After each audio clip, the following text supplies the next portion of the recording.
This is the Big O Show. This is the Big O Show. This is the Big O Show.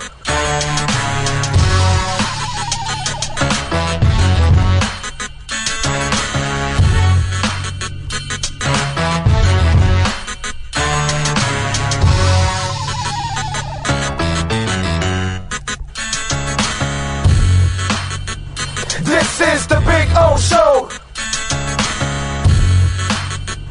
This is the Big O Show.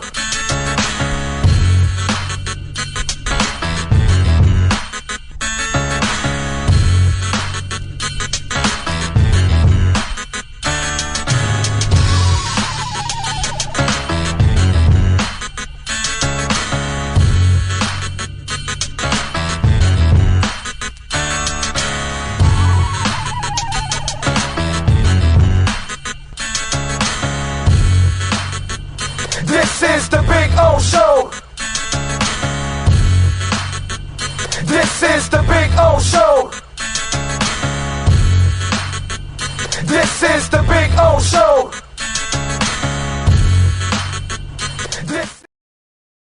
There's no need to drive around South Florida wasting valuable time looking for a new or certified pre-owned Acura. Go to the #1 volume sales dealership in the Southeast United States. Craig Zinn's Acura of Pembroke Pines. Purchase with pace and space in a dealership tailored to your needs. From home buying to providing that personal touch. Contact the 2020 Satisfaction Award winner Craig Zinn's Acura of Pembroke Pines. 888-776-5123. That's 888-776-5123. Or visit them at 15601 Pines Boulevard in Pembroke Pines.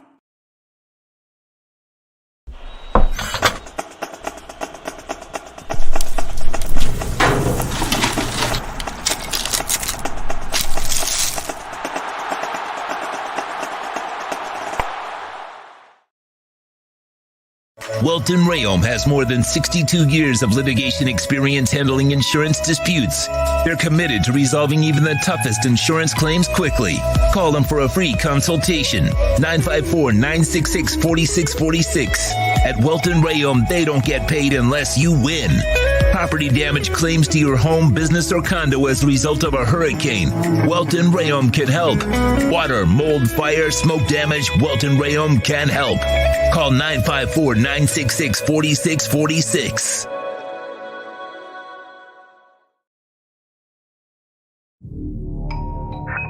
I think I know what this is. Houston, we have a package. Hello? No matter where you are, the Sloman Shield home security system guards your home. With next-gen perimeter protection, 24/7 monitoring, and interior motion sensing. And right now, get a free Sloman Shield security system and doorbell camera, all professionally installed, for free. Shield your world, the Sloman Shield. If you're a Miami sports fan, then there's only one store to go to, and that's Caneswear at Miami Fanwear in Davie. They're your one-stop shop for all your inner Miami CF, Canes, Dolphins, Panthers, and Marlins merchandise. They have hats, t-shirts, game day jerseys, and so much more. Located at 2511 South University Drive in Davie, and open 24/7 online at caneswear.com or innermiamiwear.com. Call them at 954-835-5597. Caneswear, the spot where Inner Miami and all Miami sports fans shop. When you move, you need a reliable company led by passionate folks, eager to assist its customers during a transitional process that needs to be smooth. Call Essential Moving Experts at 844-368-5750 for all your local and long-distance moving needs. You can rely on Essential Moving Experts. Mention the Big O Show and get $150 off. Family owned and operated, they offer free 30-day storage, full service moving, fully licensed, bonded, and insured. Moving was never so easy. EssentialMovingExperts.com. Welcome to Red Light Therapy, a revolutionary technology perfected by NASA to aid in muscle strengthening and recovery. Red, an infrared light, has the capacity to penetrate deep into the cell's mitochondria, potentially leading to increased energy, faster recovery, and the optimal performance your body demands. Train, fight, recover. For over 16 years, EJDconstruction.com has provided South Florida residents quality craftsmanship, accurate project management, and exceptional service. That's why EJDconstruction.com is an A-rated member of Angie's List and the Better Business Bureau. When you're looking for the right custom home builder for additions or home remodeling, please call my friend Eric at 305-433-4843. That's 305-433-4843 for EJDconstruction.com.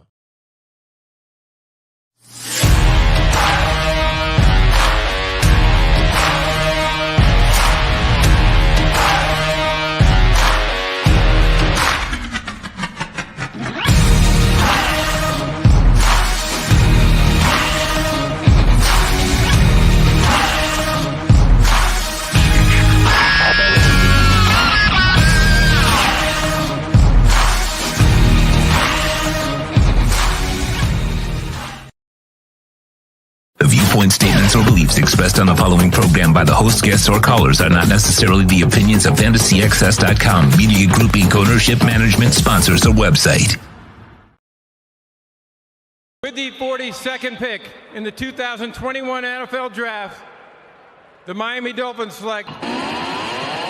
The Big O Radio Show hits the road with the EJDconstruction.com off-season NFL Draft Tour, presented by SportsGrill.com. Your home for the NFL Draft with 8 great locations in South Florida. Here's your host, Big O. All right, welcome aboard. It is Thursday here from Mobile, Alabama, our final day here at Alabama, and we head back home. We get in our car and we drive home. And after a very productive few days out here in Alabama, so appreciate really everybody that's helped out while we've been out here. And then obviously Sean Stanley, who, without him, we'd be lost and masters everything on the platform. And we always appreciate working with him every single day. Yes, sir. I hope all is good. Sound is good, by the way. I just want to make sure before we start and start talking and start going that, oh, no, there's no sound. I can't hear you. So far, so good. It's a beautiful thing. And hopefully everything will end up working out. I see Too Extreme already talking about Barry Jackson, Tony. I saw all of that already. I think if anything, I think it's for sure that he's coming to Miami.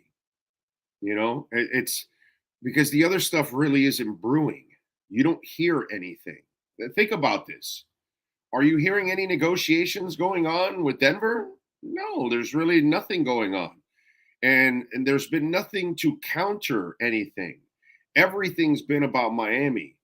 And I think it's what I told you, that the agent agreed to a deal, and he right there, that's where, and maybe the agent's the one that let it out, not the Dolphins. The Dolphins don't talk to people. You know what I mean? So that's definitely not the Dolphins. It's probably the agent that let it out. Like I told you, I'm gonna be interested to see if Fangio fires his agent after this deal is done.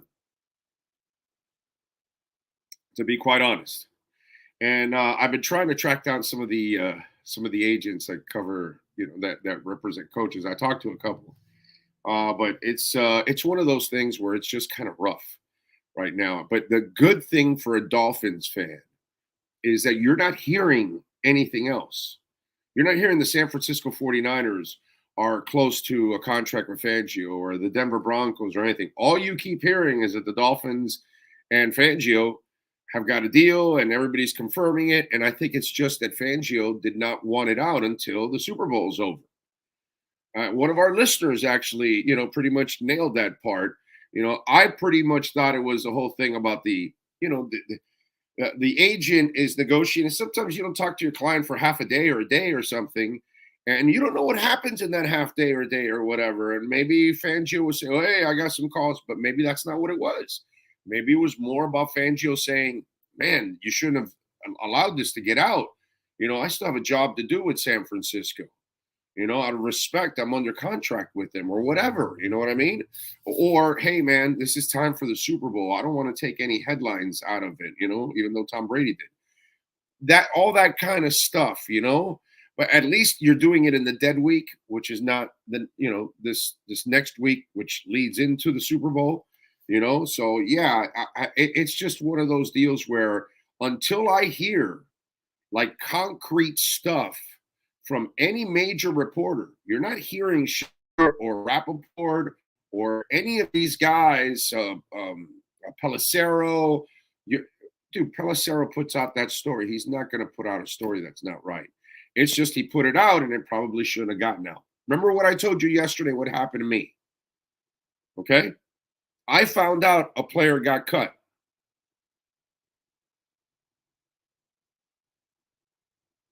And by the way, I found out that a player got cut from somebody in the building. It wasn't even an agent.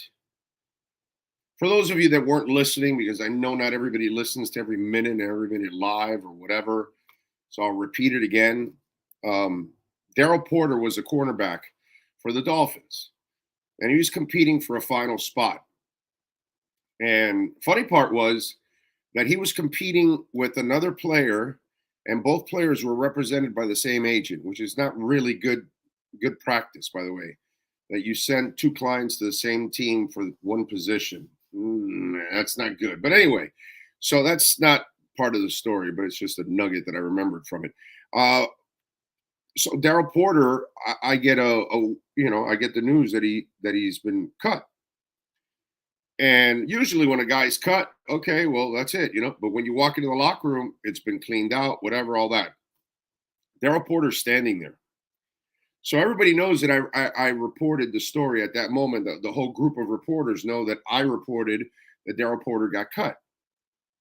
And so obviously we go right up to Daryl Porter, and I'm the guy that has to break the ice first and open because it's my story, right? And they're not, so, and everybody else is not sure that he got cut because he's standing there in the locker room. And I was freaking out too, going, what's he doing in the locker room if he's been cut? So we gather around the guy, and by the way, I've got to get Daryl Porter on. I have his number. I have to track him down because I still would like to apologize again because it's not my fault, but whatever. So I tell him, hey, Daryl, we heard about the news. Sorry, can you talk a little bit about it? And he's like, what news? And then I said, nobody told you that you were cut? I mean, think about the position that I'm in at that moment. Like I'm in a really uncomfortable position. And now all of a sudden I put that man in an even worse position in front of everybody. And that's because Dave Wanstead had not told him that he was cut yet. The media told him he was cut. Well, that's why these things happen. Okay. And maybe the agent let the cat out of the bag. But I think what really gives you at least something feeling good about it is that you're not hearing anything out of Denver and San Francisco. You're not hearing any of the national reporters say, well, the reports are not accurate. Fangio's in heavy negotiations with the Denver Broncos. Nobody's talking about that. Nobody's talking about Fangio in heavy negotiations with the San Francisco 49ers. Nobody. No San Fran writer, no Denver writer. I know the top two Denver writers. And I know Ben Albright's going through some rough ones right now because of the whole Sean Payton mess. The shotgun wedding. I love it how those two did not want each other and they ended up with each other. Long-term wise, I wonder how that relationship's going to work out because he's your third choice. And what happens if he doesn't start well in the first couple of years? I mean, that's a whole nother conversation. But going back to the Fangio thing, if you want to find some a light at the end of the tunnel, if you want to look at it in a positive way, if you want to look at something that, it might be a legitimate thing, there's no talk anywhere else. The only thing people can say is he agreed to a deal with Miami. Outside of that, nobody's talking about anything else San Francisco, Denver. It's all media created because the only thing that came out of the Fangio camp was they agreed to a deal with the Dolphins. You know what I mean?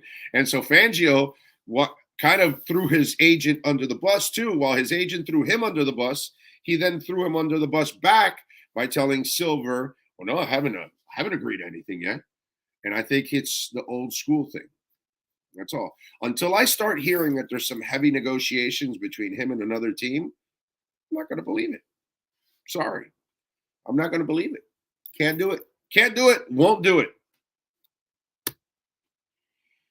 Bruce Springsteen tour opened last night in Tampa. 28 songs, 2 hours, 41 shows, and the man is 73. Yes, sir. Yes, sir. I saw that. I did see that.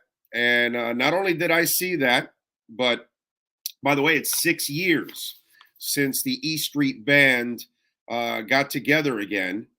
And the other thing that's actually pretty cool is we've got the list, the set list from last night. And let me tell you something. If you're going to the Springsteen tour, okay, after you mortgaged your house, because Springsteen tickets are never cheap.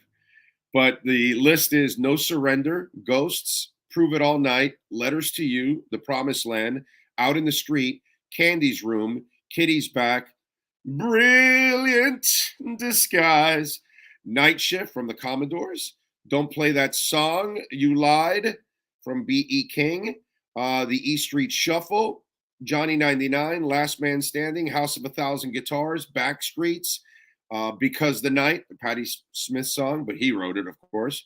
She's the One, Wrecking Ball, The Rising, Will Riley Be There? Badlands, Burning Train, Born to Run, Rosalita, Glory Days, Dancing in the Dark, 10th Avenue Freeze Out, I'll See You in My Dreams. 28 songs, dude. And you get to see the E Street Band, too. That's actually pretty damn cool. You know what I mean? Not the complete E Street Band, but still the majority of the E Street Band. So that's pretty cool. You know, without Clarence Clemens, it changes a little bit. And for me, those are blessings when I think about 1985 in the Orange Bowl and the Born to Run tour. Was it 85 or 84? I don't know, whatever. It was somewhere there. That was just fantastic. That was just a packed Orange Bowl, great atmosphere, incredible set list, just freaking awesome. And the complete E Street Band, you know, just, man, so good. So good. Bruce Springsteen is an American treasure. He is one of the greatest musicians, songwriters, performers, frontmen of all freaking time, okay? Because he fills all the check marks. You know what I mean? Of everything from musician to songwriter to singer to lead man to just it, you know, like the it oozes out of the man all over the place, you know? It's like he is the personification of cool, in other words, you know? So I'm a big Bruce fan. I think I think it's un-American not to like Bruce, but that's just me. So I was with you there to a time I was reading the set list for him this morning, and I was like, all right, that's pretty cool. So you had something that I was already going to be prepared to talk about with Springsteen. You probably figured that out, obviously. You probably know me well enough for that. By the way, yesterday I visited Doug and Victoria over at the Ticket Sports Bar, and we had a great time.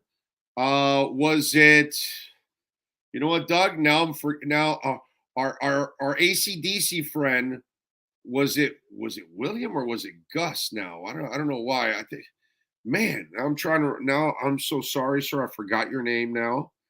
I usually have to see people several times to remember their names.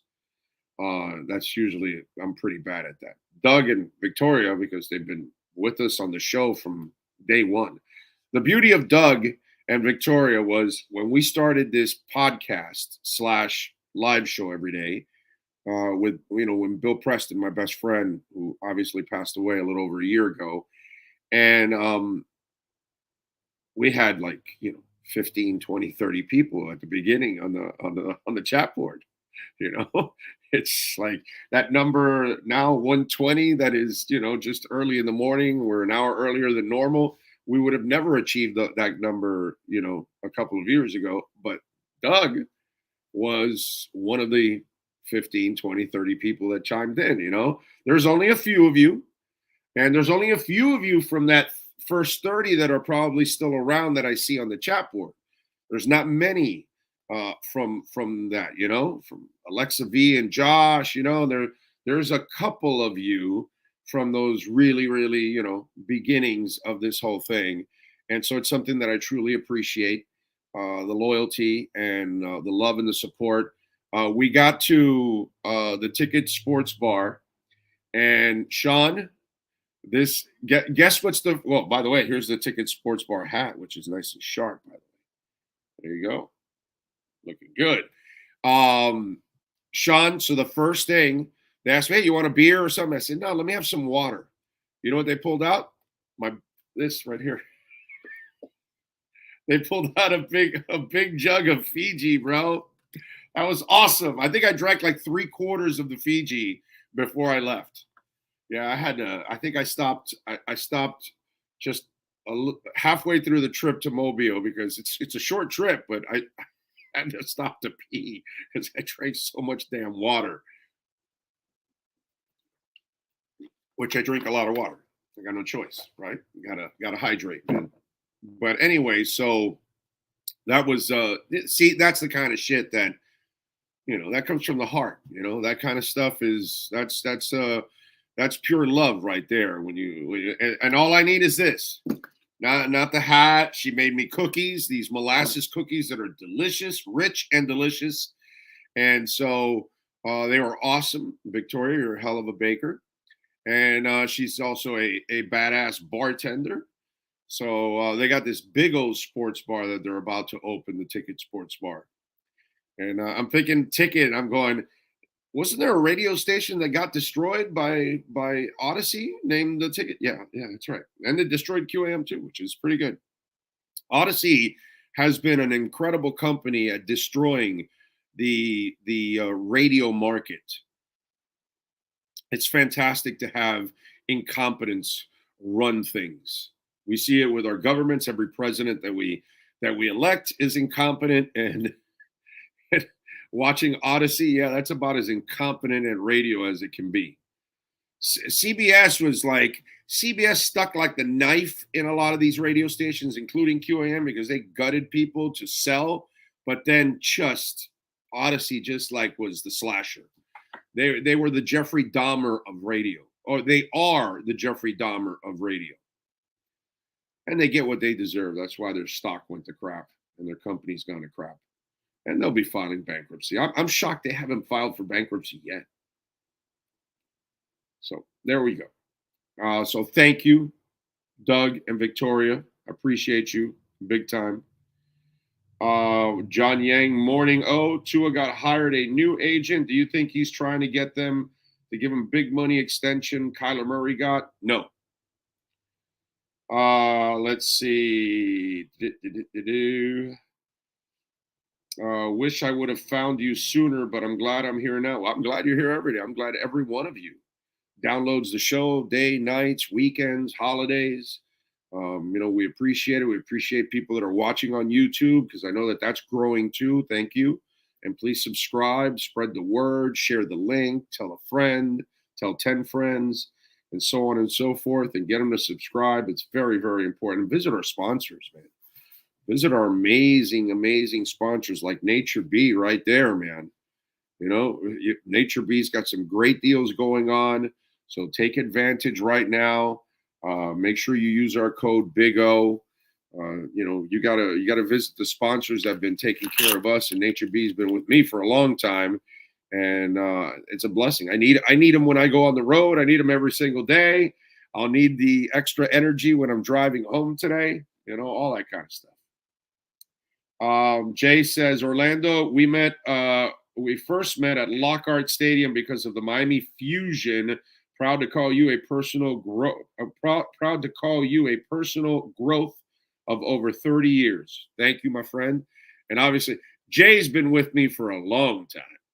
Okay, before we started this, when we were doing our radio thing, whether it's 640 or 560, and Jay would bring toys to our toy drives that we had for the Miami Children's Hospital for many years.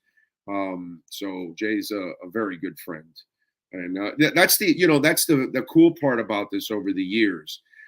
Some of the listeners, like Jay, have become friends, and what I mean by that is they have my cell phone. They can call me, text me anytime. There's a few listeners out there that are on the platform. Doug now has it, and so does Jay. Chris Syria. Chris Syria is a phenomenal human being. He lives up in New York, and so one time I was going up to go do a show for HBO and Hard Knocks, and they were at Jets camp. So they would send us to cover whatever Hard Knocks they were doing for a couple of years. Didn't matter where it was at, you had to go. And that was one of your sponsors. So we went. And it was funny because if anybody ever saw that week that I was there, I spun every Jet interview with every player into a Dolphin interview, right? So it was a beautiful thing where I could do the Jet thing, but make it all about the Dolphins. And so it kind of works out that way. But the best part about that was we were in, I always forget the goddamn city we were in for that Carlton, whatever. Anyways, we were at some little city up in upstate New York, and we were about an hour and a half away from the Baseball Hall of Fame. So Chris was an avid listener. So he would email me all the time. We'd go back and forth. So I figured he was a good dude. And luckily I was right that he wasn't a serial killer and just picked me up and killed me. But he goes, hey man, if you really want to go to the Baseball Hall of Fame, I can show you, I can take you over there, and all. And I said, oh, that'd be fantastic. So he came over to Jets camp, and then we went in my car over to Cooperstown, and that was just an absolute, awesome, experience to go to Cooperstown. If you've never been to Cooperstown, it's not just the Hall of Fame, which, by the way, it's the best Hall of Fame of them all. May not be the best sport, may not be the number one sport, may not be the one you like the most, but the structure of the Baseball Hall of Fame. I haven't been to the basketball, but I've been to the football one, and that one's not nearly as organized and as the way the baseball one. The baseball one is impeccable.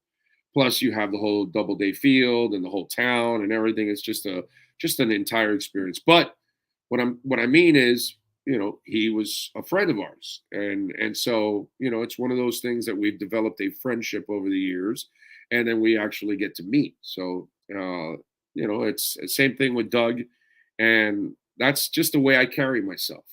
So it's cool. It's always good to be able to connect with the people that are there, always constantly, supporting you. It's an honor, And so yesterday, they spoiled me. They gave me a hat. They gave me a shirt.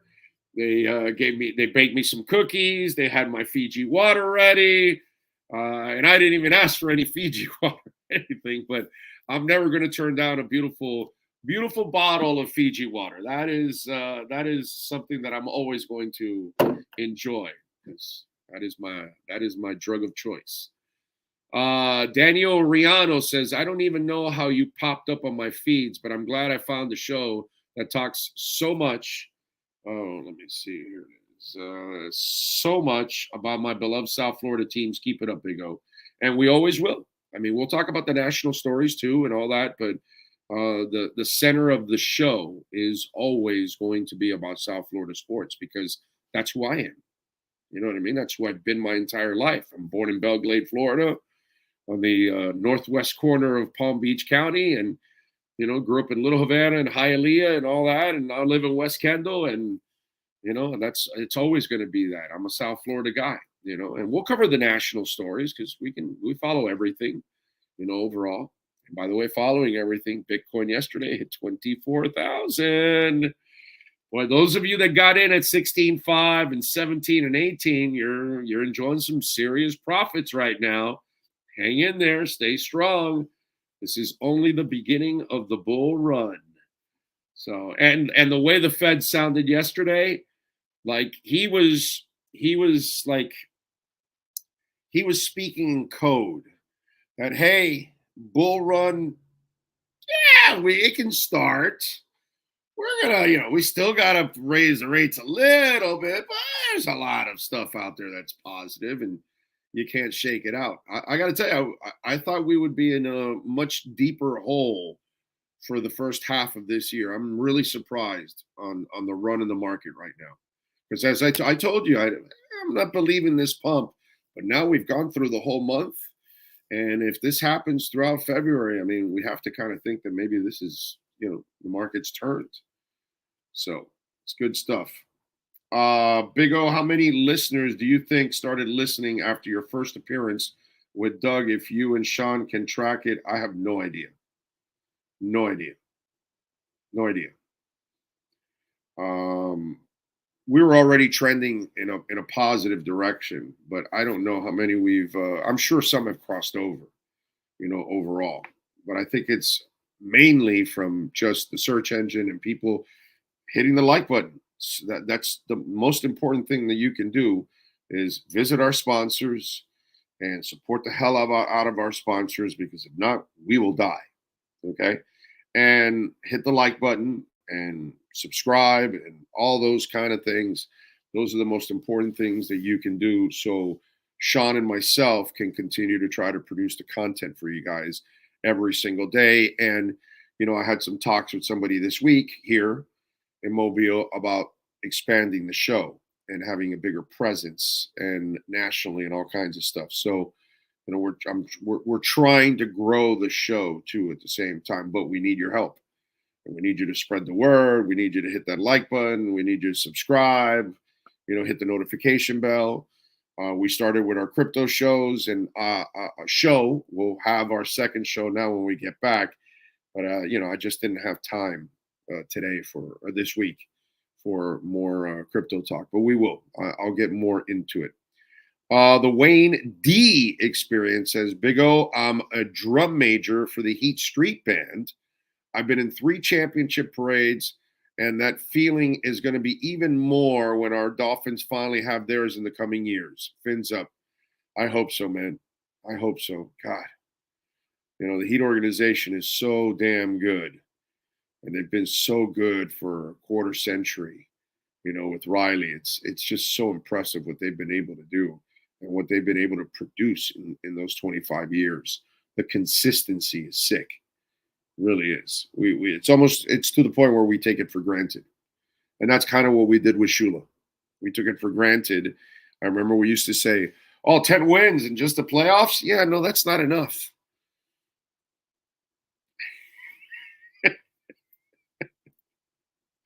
And that's the crazy stuff sometimes, ladies and gentlemen. That's the crazy stuff sometimes that you got to get into. Oh, look out. We got a little pump to start this morning. Yes. Bitcoin was at 23.7 because it hit 24 yesterday, 24.2. And then it dropped to like 23.6, 7. And now it's up to almost 23.9 right now. So it's trying to get back into the 24 range. And we had a poll question. I always laugh at this at the Bitcoin poll questions that I put out, because you always have, the trolls and obviously the negative people always voting for the most negative thing out of it all. And I put Bitcoin is climbing. This was 3 days ago, hitting 23.6, up 2.6%. Will Bitcoin rise over 25K by Friday, February 3rd? Today's the 2nd. So the poll ended yesterday because I wanted to end right before the FOMC meeting because I knew that once they put the quarter point out that we'd get a little bit of a pump. And obviously we're getting a mad pump in the altcoins. I don't even want to get into everything going on with Avalanche and Illuvium and Polygon and Gala. And I mean, it is just sick. Cosmos. I mean, so many great altcoins are blowing up right now. So I gave you four choices. Definitely over 25. We'll stay in 24K range. We'll settle in the 23K range. Falling under 22. What do you think won? Falling under 22. Remember I told you, the minority, right? They're loud. Oh, there you go. Most of those people know nothing about crypto, nothing about Bitcoin. But that's why I always put out the poll with that last option so the idiots can burn themselves. Because I love watching the idiots burn themselves, you know? Like, where are all the morons now on the chat board? Hey, should I invest in Bitcoin now, Big O? Where are they now? Right? Because you sound pretty stupid when it was at 16. You got, oh, yeah, it's going to go down to 10. Well, guess what, idiot? It's at 24 now. Okay? 16 to 24, you do the math. That's a pretty steady climb. Almost 50%. It's crazy. So, you know, but you don't hear, like I told you, nobody tracks what you're saying. So nobody is going to go on it and say, you know, oh, I was wrong. There's Travis. It's still down 65%. 67,025. See, Travis, the part that makes it sound really stupid is 14 years ago, it was zero. Do you understand that? Do you do math at all? So if you put $1 14 years ago, you'd have $24,000. You moron. You dumbass. That's kind of the idea. The problem is when it comes to retail that FOMO'd in to get it to 67, and it's going to go past that eventually, because retail, people like you, Travis, that you don't know anything about it. See, your dollar, Travis, learn some math, buddy. If you bought something for $1 in 1970, do you know what it costs now? $6.60, Travis. So let me ask you something. If you put $1 in Bitcoin 14 years ago, how many of those products are you going to buy at $6.60, Travis? Because it's 24,000 now, or it dropped to 16. Are you really hurting? No. If you put it at 8,000, look at it. Oh, here we go. Ira, relax. You've been waiting for a minute. Chill out. Relax. Ira's, one of the things I've noticed about he loves to whine, bro. God, he loves to whine.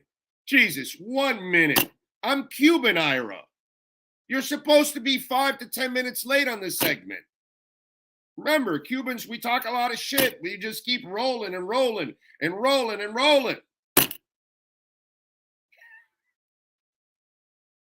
Let's get some Heat insight from Ira Winderman. Heat fans, time for the best insight of your favorite team with insider Ira Winderman, exclusively on the Big O Radio Show. It's the Acura of Pembroke Pines, Miami Heat and NBA report. Here's Ira Winderman. There he is, locked and loaded and complaining already. Hey, I'm sorry I'm your only guest who's on time. I'm the host that's never on time. Anyway, how you doing? You doing all right? Yeah, I'm doing good. It's funny. Like I said, it's always about the temperature of the moment since we do 2 accurate Pembroke Pines reports a week and our RedRecover.com Inside the Paint. It's almost like, please win the night before a show, the game before a show. So let's look at it this way. When we did our accurate Pembroke Pines report on Monday, the Heat sucked. When we do it now on Thursday, a day earlier than usual, the Heat are great again. You cannot get a read on this team. Oh, I do. No, wait a minute. Well, I do. Okay. On Friday, I said, what's it called? Lay the points. because they're not going to win. There's no way they're going to win. They were favored by 6.5 or 7.5 or whatever it was. I said, this team is nobody to be giving that many points to most teams. And then the next game, they were getting points. And I said, this is when you bet on them now. And they ended up even winning the game, overall, because that's who it's one of those things. I don't know what the number is, but if you're betting on the Heat and you're giving points, you must be losing a lot of money right now. Really. This is a team. You must be as bad at math as Travis is. But go ahead. As your crypto buddies over there. This is a team that has shown it can be as bad as possible and as good as possible. And Big O, the concern here is this. The regular season's a back and forth, different opponent every other night. It all changes. Has this team shown us enough yet that it can put together 4 quality wins in a best-of-7 series against any of the top 4 in the East right now? That's the next level they have to get to. Yeah, no. I think it's a mediocre team until proven otherwise. But my problem is with this entire stinking league is it used to be fun, Ira. We used to argue that, okay, this team was loaded, this team was loaded. They went up against each other. This team won, this team lost. Okay, but it's the regular season. But at least we got a feel for where they're at and all that kind of stuff. And we could argue about the how serious you take the regular. But now you're playing teams constantly that are incomplete. You're incomplete half the time. They're incomplete half the time. I don't know what I'm going to get when it gets to the playoffs. We might have another bubble year. And all these guys just come together and they just have a moment and they just make a run because you can do that. And because they are fundamentally a defensive-minded team, and I think if you're watching it every night, they are getting better defensively, I think, overall. And so now it's like it's really just a jack in the box. And I don't know what I'm going to get in the playoffs. But the beauty is, as a Heat fan, you always have to watch because that is a franchise that you never, ever underestimate. No, and I agree. And they're playing playoff style. They're playing low scoring. Yeah. That all plays into playoff style. You're right. What doesn't play into playoff style is great floor command beyond the shooting, which you're showing now for those just listening on the podcast, but also usually you need great point guard play and leadership, and they're not getting that. And the Kyle Lowry thing is a story you can't not notice every night. And that's the problem it's almost like when Kyle plays well, it's a surprise. So he had that really good finish against the Pelicans, scored 9 straight points, then didn't play the fourth quarter of the game after, then didn't play the fourth quarter of the game after. They won both of those. Then did play the fourth quarter in Charlotte. They lost that game. Then didn't play the fourth quarter in Cleveland. They won that game. So Eric Spoelstra can't keep pointing back to what now is 11 days ago against the Pelicans and going, well, you guys have a very short memory. You forgot what he did against New Orleans. No, we're old. We forget what happens 12 days ago. We want to live more in the moment. It's really curious with this team.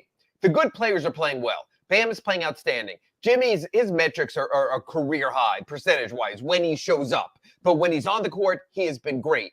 Tyler Hero certainly has taken a step forward this season, maybe not as much as some want, but a step forward. Those 3 are fine.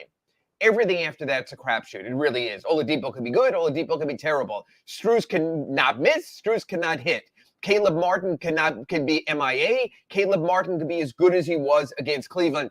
That's the problem. The Heat have so many floaters. The Heat have so many 50-50 propositions. You need more consistency from more players to survive at a playoff level in this league. I was just looking for the quote from, I forgot the guy's name from ESPN. I think it's Thomas. He was on one of the basketball shows, and he thought that the Heat are having issues with Lowry, that it's obvious, and that they should move him. So what's going on with Lowry? Are we hearing anything? And what do you think? Are there any issues behind? There were issues. Lowry. I don't think they're personality issues. I think they're stylistic issues and they're age issues. The stylistic issue is he's not the number 1, 2, 3, or 4, or maybe he's the number 4 option. Maybe. This is Bam's team because Jimmy defers a lot. Then it's Jimmy's team. Then it's Tyler's team because he likes to get him some shots. So all of a sudden, Kyle Lowry's your number 4 option. So he's not getting the ball in his hands as much. Part 2 of that is, though, he's 36 and looking 36. He beats no one off the dribble anymore. Right. The beauty of Kyle Lowry had been when you didn't let him handle the ball more, he would get in the lane and he would spray the ball outside. But if you can't get in the lane and you can't beat your defender, you're not the player that he'd wanted. Right now, I don't want to sound too cold about this, Big O. I'm not so sure he's any better for the Heat than Goran Dragic was in Goran Dragic's last season with the Heat. Okay. And if that's the case, then that deal clearly put him at a net loss because Precious Achiuwa is having his moments again in Toronto. Yeah. Plus, even more than that, forget about who they gave up, that they gave up Goran and gave up Precious. The fact is, we talk about this almost every accurate Pembroke Pines report, the salary cap ballast they're left with Kyle Lowry, that $30 million salary, makes it very hard to maneuver. The one thing I don't understand is this, whether it's the ESPN report you're talking about or otherwise, is this. The thought that he should move on from Kyle Lowry. Who the hell is sitting there in a front office suite and saying, I can really use a 36-year-old point guard whose stats are at career lows and is going to make $30 million next year. Give me one of those. It has to be like a star that is so disgruntled with the team, has 4 years left, that they're willing to then take it because they know next year will be they can get out of it, and instead of being stuck with the guy for 2 more after that, and then maybe there's a clash of the head coach and the player, and they really love their coach, so they've got it. That we have to see that, what Riley has done for many, many years, finding that disgruntled star that they must get rid of. But the problem is when you lack assets, it's not that simple. Somebody else may want to give up, hey, we'll give you this bad contract, but we'll throw in a first rounder or something extra. And then Miami has also got to put themselves in that position where they don't have a lot of chips to play with. I would say there's one team that would be willing to risk the money and the age because of desperation, and that's the Los Angeles Clippers. They have to win now with Paul George and Kawhi Leonard because you never know when those guys are going to show up. He said he gave that example, by the way. He gave the Clippers as the example. And if Steve Ballmer, if anyone has money to go into the tax, it's like, oh, the tax are going to go broke. This guy's building a new arena in Inglewood. This guy has done nothing but throw money out trying to start his own television network. My kind of owner. Yeah. My kind of owner. Yes. Look at what the Clippers need. The Clippers need a point guard. Their point guard play with Reggie Jackson has been terrible. The Clippers need a backup center. They have no one behind Zubats. That might be one-stop shopping for the Heat. Take Kyle Lowry, take Dwayne Dedmon.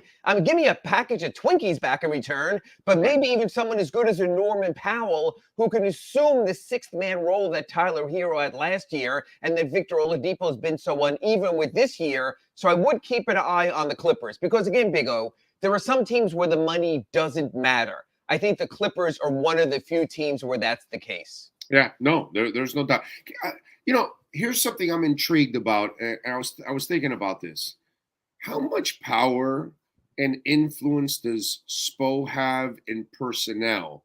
Because from the Whiteside, Dion Waiters, mess to, we're drafting Shabazz Napier, and then here's Danny Granger and the other poor guy that I kind of liked him, but he just Bob he did.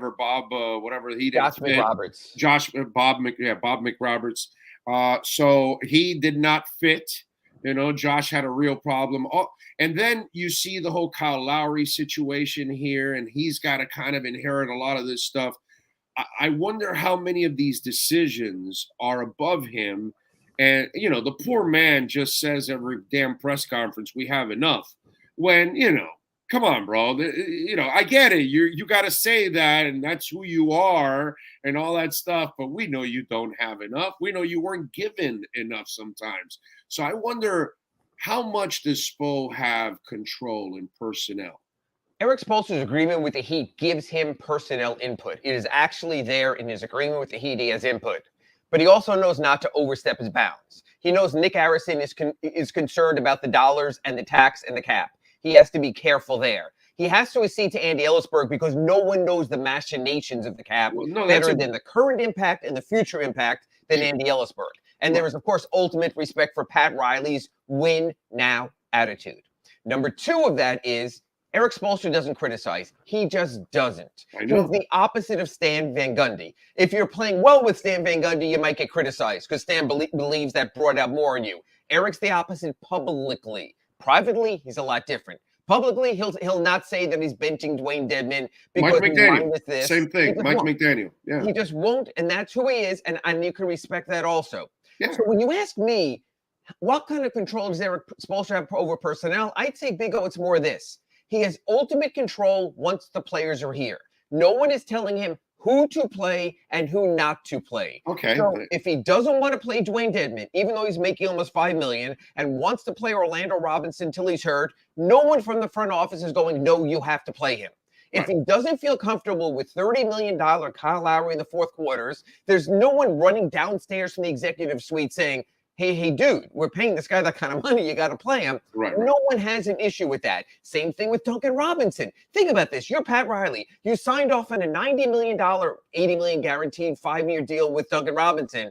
You'd like to see that pay off. It's your front office legacy. Again, that's the control Spoelstra has. Not a lot of coaches have that. A lot of coaches have the, you need to get this guy in there. You need to play this guy. Sure. You and I always use the word showcase. You need to showcase this guy. There's none of that. That's the good thing about being a Spoelstra, about being a Popovich, about being a guy whose coaching is beyond repute. It's beyond question, where you can just let him do what he does. So I'd say that's the kind of personnel control he has. Yeah. But if Andy Ellisberg wants to offload salary for the tax for Nick Harrison, he will. Spo has no input. If Pat Riley sees something that he wants to do and thinks it's win now, even though it only might work for a year, maybe like Kyle Lowry, Pat Riley's going to do that at this stage in his career.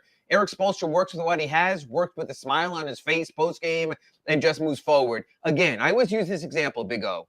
But if you were to hook Eric Spoelstra to a lie detector and go, Eric Spoelstra, is your roster better than Boston? You know what the answer is. Same thing with Philly. Same thing with Boston. Same thing with Milwaukee. He knows what he has. He loves the good fight, and God bless him for that. And he will squeeze more out of the orange than any other coach this side of Greg Popovich. I agree with that also. But to go to your question, the full circle, but has he been dealt an uneven hand? Absolutely. Yeah, because, I if I'm the coach, I'd like to have some freedom. Like, wait a minute, Pat, seriously, we're going to sign Dion Waiters and he needs surgery? How does that help us? How are we going to give him a 4-year contract? Yeah. Whiteside, are you sure he's mature enough for this? Because he hasn't shown me enough leadership to handle this kind of money and the responsibility. Hey, Lowry's 33 years old. We're going to give him this kind of – I don't think I can use him the way we really need him. If we're going to pay him that kind of money, I need to be able to use him now. You need to – you got to – like, if I'm the coach, I got to walk in there and say, what the fuck did we just do with Duncan Robinson here? Because I can't use him. We got him on the bench. He's taking cap space. I'm playing with 14 guys instead of 15 guys. You knew that. That's the difference, Big O. No, at the moment you don't know it, but you got to have the freedom that 2 years later say, "Yo, guys, what are we doing here? Yeah, I can't. I don't have a 15th man. UD doesn't help me out. Duncan, you as a coach, you have to say, hey." And then you got me with these two-way contract guys. No, man, I want a seasoned veteran in that spot. Big O, your perfect example is right there. Eric Spoelstra will never say anything negative about Udonis Haslem. The guy's helped him win and his teams win 3 championships. I get that. Again, let's go back to the lie detector, okay? Yeah. Eric Spoelstra, who would help you more right now? Tristan Thompson or Udonis Haslem? Who would help you more right now? Boogie Cousins or Udonis Haslem? And he's telling us the answer. Because he's playing Orlando Robinson ahead of Udonis Haslem. I know. But again, this is why, people talk about nothing comes out of the heat and this secret society. No, we know how this works. We know what they really think. You know what they really think. We talk about it twice a week in our Accurate Pembroke Pines report. We know it. But Eric Spoelstra, there's a reason. He's been with this team for 2 decades as a head coach because you also work with the team. Think about Stan Van Gundy, can be cantankerous. Think about Tom Thibodeau, can be cantankerous. There's a reason Stan has had all those jobs, Miami, Detroit, New Orleans. Orlando. There's a reason Thibodeau has been in so many different places. Same reason they're also, because they bump heads. Eric Spoelstra is a smart guy. He shows up like he will about an hour from now at practice, shoot around at MSG, and he'll say, okay, I don't have Orlando Robinson. I don't have Nikola Jovic. I don't have Omar Yurtseven. I got no backup center. We have enough, and we're ready to play the Knicks. That's who he is, and I think that positivity mostly has worked for the team. Yeah, I'll roll it over to myself because obviously I will speak my mind. Yeah, I had a program director that, I went to him and said, hey, I need to get a second producer to help me out to book guests. I got a young producer that's got maybe 2 months of experience, doesn't have a Rolodex. And, and I go, I see all the other shows have 2 hosts or 3 hosts, and they all have 2 producers except me, that I'm a solo host, and I only have 1 producer that's inexperienced. Good dude, but very inexperienced. Well, we can't do that right now. It's not in the budget. And then that's when I went Van Gundy on him. I go, so wait a minute. I got 15 sponsors. Only Joe Rose produces more money than I do. You got shows on the other station that have 3 hosts and 2 producers and no freaking live spots, producing no money for the station. Right. So you're going to tell me a host with 15 sponsors can't get a second producer? Right there and then, I knew they weren't going to pick up my option 11 months later. I walked out of that meeting, and I told salespeople and I told my producer, that guy's firing me when my option was done. And why? Well, because I spoke my mind. I told them, you don't know how to run a goddamn station. Meanwhile, QAM's got 25,000 followers on Twitter. We got 97. They got 6,000 subscribers on YouTube. We got 17. Kiss my ass, QAM. All right, you can go ahead. But what I would say is this also. But there's a professional level there, comparing it to Spoelstra, and that's this Big O. But you didn't then get on the phone and call every media writer in town. I'll rip you to your face. You handled it privately. Believe me, I'm sure there were times Eric Spoelstra sits in there with Andy Ellisberg and Adam Simon and Nick Harrison and Pat Riley and says, you're killing me here.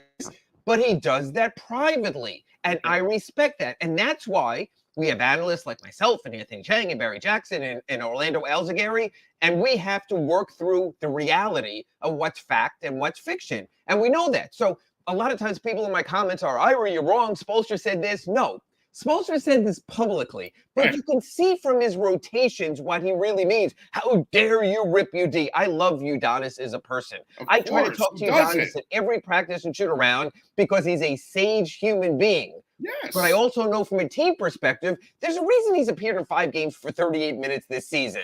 He's on an honorarium contract. Well, we know he's a cage rattler. That's what he is. Matter of fact, Big O, that's not who Spo is. Yes, he's not a cage rattler, so they keep him around to kind of be the cop inside the locker room. And so today, we are going to go a few minutes from now, talk to Eric Spoelstra and saying, Spo, without Orlando Robinson, would you feel comfortable if you played Udonis Haslem?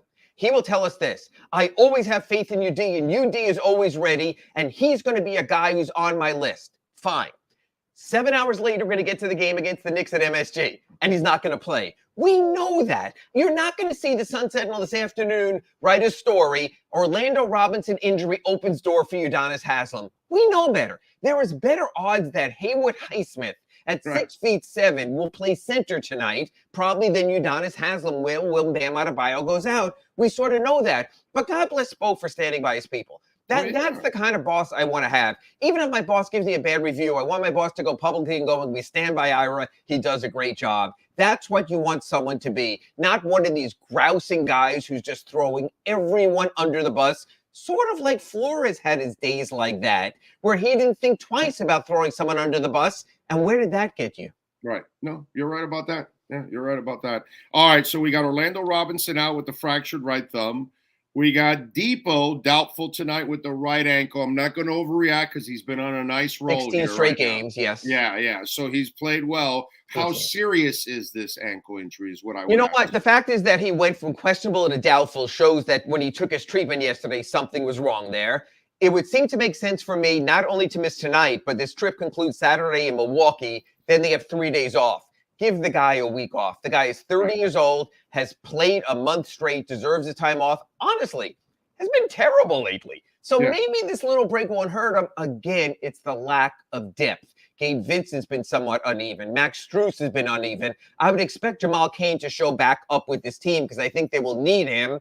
But again, that's the thing. The depth is not very good on this team right now because of the bad contracts. That's why you're carrying 10 undrafted players. You don't have the money for anything else. There is money misspent. Again, lie detector, I think everyone would acknowledge that. Yeah, there's no doubt. And Vincent's dealing with a right ankle injury too. So yeah, he's been a little banged up. When I've gone to shoot arounds, he's not even in his warm-up gear. So he's just going on game nights. He's a gamer. I think he'll push through.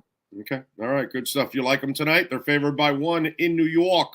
Yeah, I don't think much of the Knicks. I think the Knicks are just a bunch of guys. I mean, Brunson does get in the lane. Randall can be incredibly up and down. He knows they have a 4-game trip, and they absolutely effed up in Charlotte. And to at least get 2-2 with Milwaukee at the end of the trip, this is the swing game. This could be the difference between 2-2, come back 6 games over 500, feel good about yourself, or a 1-3 trip, and the sky's falling again. Plus, for the play-in, you're 2 games up on the Knicks. You win this one, you move ahead in the season series. It's a big game for the Heat.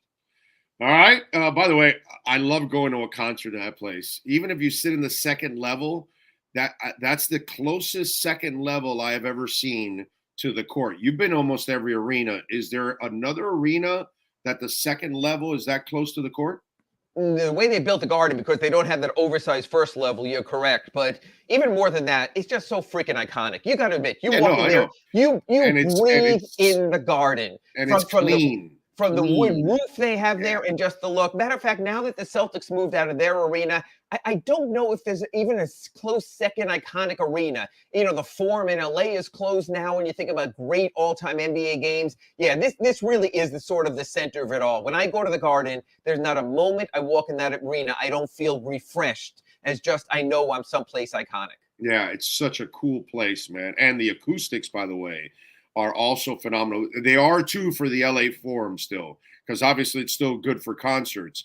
And I've gone to several concerts there. To me, that's my favorite arena to go see a concert is the Great Western Forum. That thing, I mean, it is impeccable. But MSG, I will go to a concert at MSG any day of the week and twice on Sundays.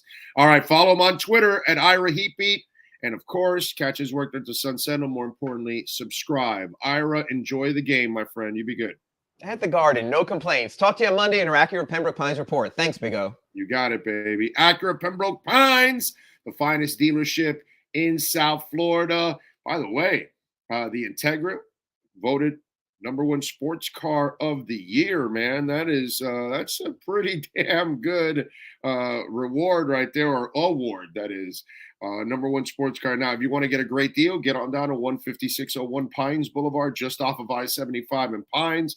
Tell them that Big O sent you. Go see Larry Schlossberg and Pat Nasto, Tony Stampone, all the great people out there making it happen at Craig Zinn's Acura of Pembroke Pines.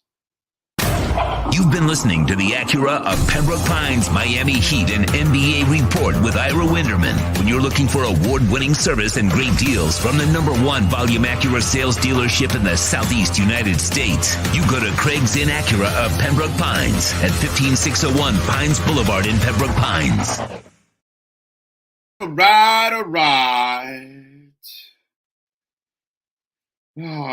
What do we have on the chat board? Let's see. Hey, I am still here since day one and before when you were on the radio with my dad. With your dad? Oh, or you were listening? You were listening with your dad? Yeah, I'm old. Thank you. Appreciate you, man. Appreciate you. Let's see. I've said it before. I'll say it again. The Heat are better off starting Gabe Vincent over. For sure. I think every Heat fan. I think every Heat fan would rather see Gabe Vincent. And I don't think there's a Heat fan that wants to see Kyle Lowry anymore in a Heat uniform. Seriously. I think every Heat fan has had enough of Kyle Lowry. I mean, and listen, I was completely against that signing. Completely. I was against the extension of Butler, too. That contract's going to be terrible on the back end. It's already a mediocre contract right now. He misses too many games. So he missing those games. Do you think that's not cost him wins? That dude's a difference maker. I like the strategy of DCA. Even buying now at 24K is still a huge discount. You are right, Kyle. You're all right. You're all right. The beauty of DCA, Kyle, okay, for those of you that invest in stocks or crypto or whatever, if you're buying down, you don't know when the bottom is. I still had a couple of friends of mine that go, oh, no, it's going to go down to 12 or 10. I'm going to wait. All right, bro, you go ahead and wait. I'll buy all the way down. Because you don't know when the bottom hits. And when it hits and it goes back, you're in. You're done. You're going to be making terrific money. Dollar cost average. DCA is the greatest way and the most responsible way, to invest. And you're right, Kyle. 24 is still cheap especially for people that have never invested in Bitcoin. Not a financial advisor. All right. Do your own homework. Don't listen to me for financial advice because that's not what I am. I can tell you what I will do. Okay. And buying 24, it's going to go to where it was at 67. It's going to pass that. It's going to go over 100,000 eventually. That's where we're going. It will be the main coin and the main currency of the world. That's what's going to happen because it's the only currency that goes up in value. Every other currency loses value. That's what I was telling the other guy last time. Like your dollar is buying less now. Not if you have Bitcoin. Your money only goes up. But you got to stay with it. You're going to have some ups and downs because we had, and remember, as I explained on the crypto show, right now it's an asset class that is in a very young stage. It will eventually be the stock market, but it's going to take a while to get there. But you got to be kind of patient. People don't have patience. But eventually when it's dominating, then, you'll remember all this stuff that I've talked about over the last year and a half or two. And then you're going to, okay, yeah. Yep, he was right. But that's all right. I mean, there's a reason why Apple's doing it and Amazon and what's it called? Apple, Amazon, Disney, all the biggest, BlackRock, the biggest investment firm that they manage like $11 trillion or something. It's stupid. I mean, all the people with money, all these huge companies, they're all going to crypto. All of them. The freaking the state of California, okay, their DMV went to Tezos. So now all the license tags and all that's going to be on the blockchain. It's secure. It's easier for them. It's faster. All that stuff. It's, we're all going to be there, whether you like it or not. But, what are you going to do? I started buying Bitcoin in 2017 at 2,200. But that guy earlier, by the way, Jamesville, will think you're crazy. And that's my favorite part. That when people come up, well, it was at 67,000. Yeah, so what? And it came down. And Tesla was at, I don't know, like $800 or something, and it went down $100. The whole markets went down. Stocks, crypto, everybody went down 50, 60, 70, 80, 90%. But the question is Amazon going to bounce back? Yeah. Apple will bounce back? Yeah. Bitcoin? Yeah. And the beauty of everything that's gone on now, it's surviving recessions. It's surviving wars. It's surviving economic downfalls. It's surviving pandemics or pandemic. That's the other test that came with it, and it passed with flying colors. To me, it's just kind of funny how people look at it. All right, let's take a quick break. Let's get ready for hour number 2. We are live in Mobile, Alabama. I got to tell you about some of the guys. I'll be honest. I got some guys that I like and I looked at, but I have not watched practice like I normally do. Because I haven't been here in 2 years, I've been catching up and talking with people a lot. And to me, that's kind of the reason why I'm really here. You know what I'm saying? It's mostly what I'm here is for connections and to talk and to make new connections and things like that. and catch up with some friends, that I haven't been able to catch up with personally. You text back and forth with them. Hey, how you doing? How's family? Happy Thanksgiving, happy, Merry Christmas, or Happy Holidays, or whatever. But you don't really get to actually bond and connect with people. And so it's really cool when you're able to do that. And I did a lot of that. But I do have some names for you that I did catch my eye throughout. So we'll get into that. Let's take a quick break. Sean Stanley, mastering this program, dominating this program as always. We'll be back for hour number 2 on the Big O Radio Show. There's no need to drive around South Florida wasting valuable time looking for a new or certified pre-owned Acura. Go to the #1 volume sales dealership in the Southeast United States. Craig Zinn's Acura of Pembroke Pines. Purchase with pace and space in a dealership tailored to your needs. From home buying to providing that personal touch. Contact the 2020 Satisfaction Award winner Craig Zinn's Acura of Pembroke Pines. 888-776-5123. That's 888-776-5123. Or visit them at 15601 Pines Boulevard in Pembroke Pines. Oh, great. You have a doorbell camera. Now you have a front row seat to your house getting robbed. They're breaking into my house! Ooh, there goes the TV. I'm sure it'll turn up at the pawn shop. No, not the TV! Just because you can see them, that doesn't mean you can stop them. With Slogans, you get 24-hour monitoring, a free home security system, and professional installation. Plus, free doorbell camera, one that'll actually work for you. Get out of my house! Get out of the house! Call 1-800-ALARM-ME. When you move, you need a reliable company led by passionate folks, eager to assist its customers during a transitional process that needs to be smooth. Call Essential Moving Experts at 844-368-5750 for all your local and long-distance moving needs. You can rely on Essential Moving Experts. Mention the Big O Show and get $150 off. Family owned and operated, they offer free 30-day storage, full-service moving, fully licensed, bonded, and insured. Moving was never so easy. EssentialMovingExperts.com. Welton Rayom has more than 62 years of litigation experience handling insurance disputes. They're committed to resolving even the toughest insurance claims quickly. Call them for a free consultation. 954-966-4646.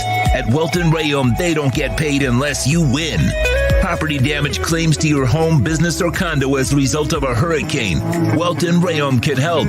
Water, mold, fire, smoke damage, Welton Rayom can help. Call 954-966-4646.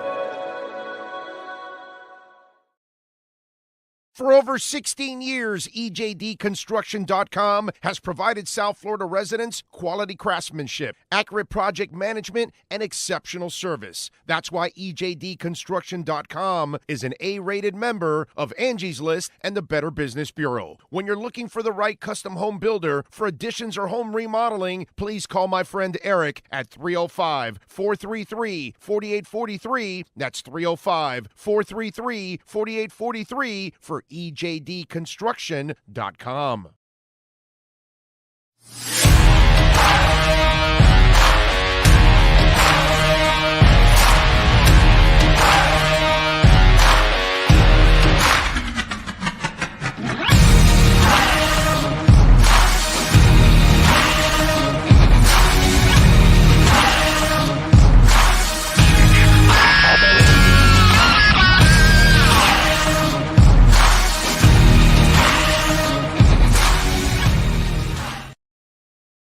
Viewpoint statements or beliefs expressed on the following program by the host, guests, or callers are not necessarily the opinions of FantasyXS.com, Media Group Inc. ownership, management, sponsors, or website.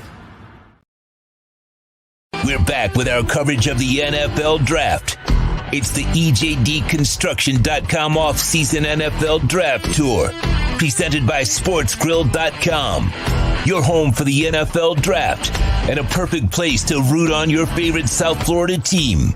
With 8 great locations in South Florida, go to SportsGrill.com to find the nearest location to you. All right. Yes, sir. Until we get an interview, I don't have to put on my headphones.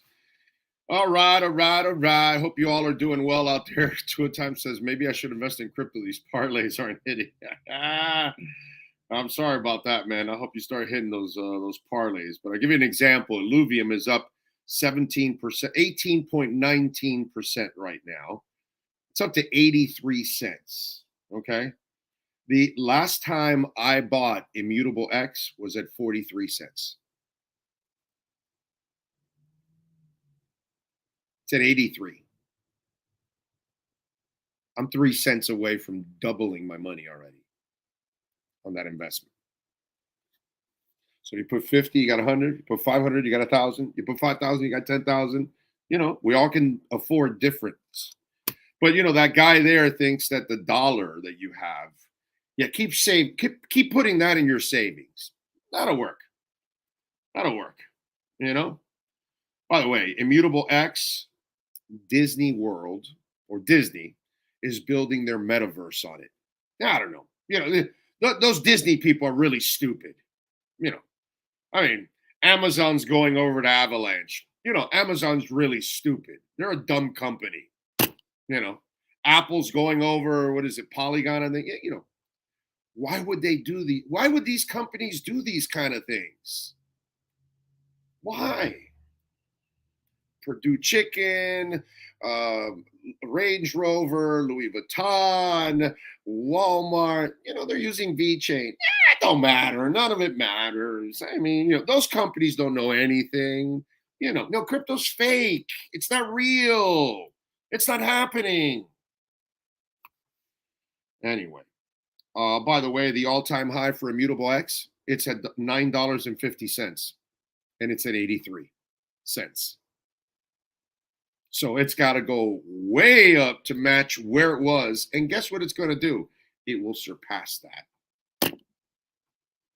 In my eyes, I'm not a financial advisor or whatever. I mean, why listen to me? There's no reason to listen to me.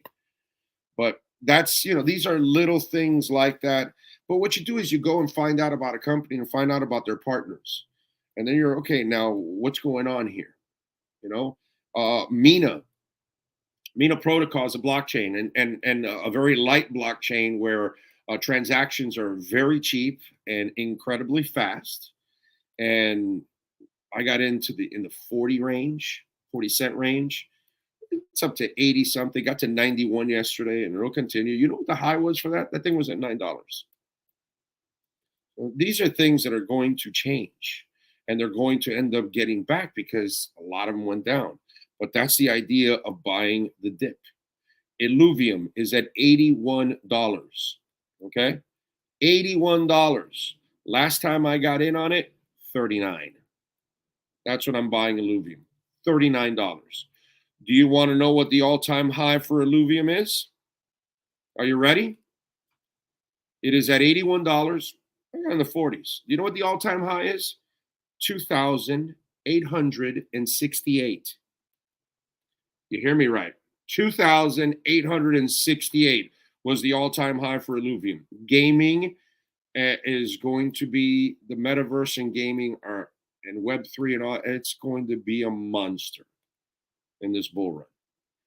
And so Illuvium is going to get back its strength, and it's going to end up climbing and climbing and climbing. And those that got in early will take advantage. So I'm just telling you, it's just things that, you know, it's just part of the world that is changing, whether you like it or not, or whether you want to believe it or not. You know, that's up to you if you want to believe it. If you don't, you know, that's fine. Big O, did you ever try the Chick-fil-A burrito at Chick-fil-A for breakfast? It's amazing. I have not tried it. Big O, people want to jump on Bitcoin when it's at 50 and make their money up from there, and not when it's under 23. I don't get, well, because they have no balls. And because they also, well, that's the reason why we went down, because you had soft hands. But and they don't understand it. They just FOMO in on it, and they just buy shit, but they don't really understand what even they're buying. So that's why they panic right away. And then they listen to some idiot on CNBC or MSNBC or ABC or Fox or whatever, and then they speak because they don't know what they're talking about, and they don't really invest in it and all that kind of stuff. Too much misinformation. That's why that Warren woman drives my ass crazy. Elizabeth Warren, She is about the biggest freaking moron I have ever seen talking about crypto. Like, she has no business. Because she's so stupid, she makes some of you stupid also. That's the problem here. Because then you believe her dumbass, and she doesn't know anything. And then she misleads you. Or, like some people, whether it's Janet Yellen or whatever, that I think some of these people are telling you stuff to mislead you because they want to take advantage. They'd rather scare the hell out of you, and the few people that still have it left, because the people that have Bitcoin now are in some institutions, obviously, and people like myself, the ones that really understand what's going on and believe in it. These are the people. The average person is not in on it yet. They need to see it at 40 and 50,000, like Robert said, which is the dumbest thing in the world, and you'll see as the show grows and a year from now or a year and a half from now, when it's at 50 or 60, then people are, hey, should I get into it now? Yeah, sure, dude, go ahead. I mean, it'll go up anyway, but you're not going to double your money that fast. You got in at 16. Well, guess what? 32 is not too far away now, is it? Whatever. It is what it is. XRP is going to be a monster once this lawsuit is over. It will be if I hear banks are actually adding it. I have not heard of any banks adding it yet. That's the only problem.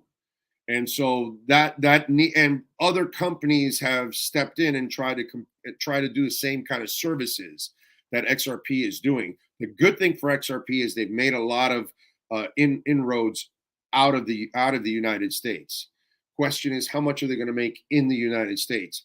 But the best part is they will win this lawsuit because Library already won the lawsuit against them, and where they're not a security. And so the same thing's going to happen with XRP. XRP is going to, kick Gary Densler's ass and get him out. So that's going to be a beautiful thing. And it's great for all of crypto that they win. And then that'll move us forward. I don't know how much the pump will be for XRP, but there's going to be a pump because there's been a pump for everything else pretty much right now.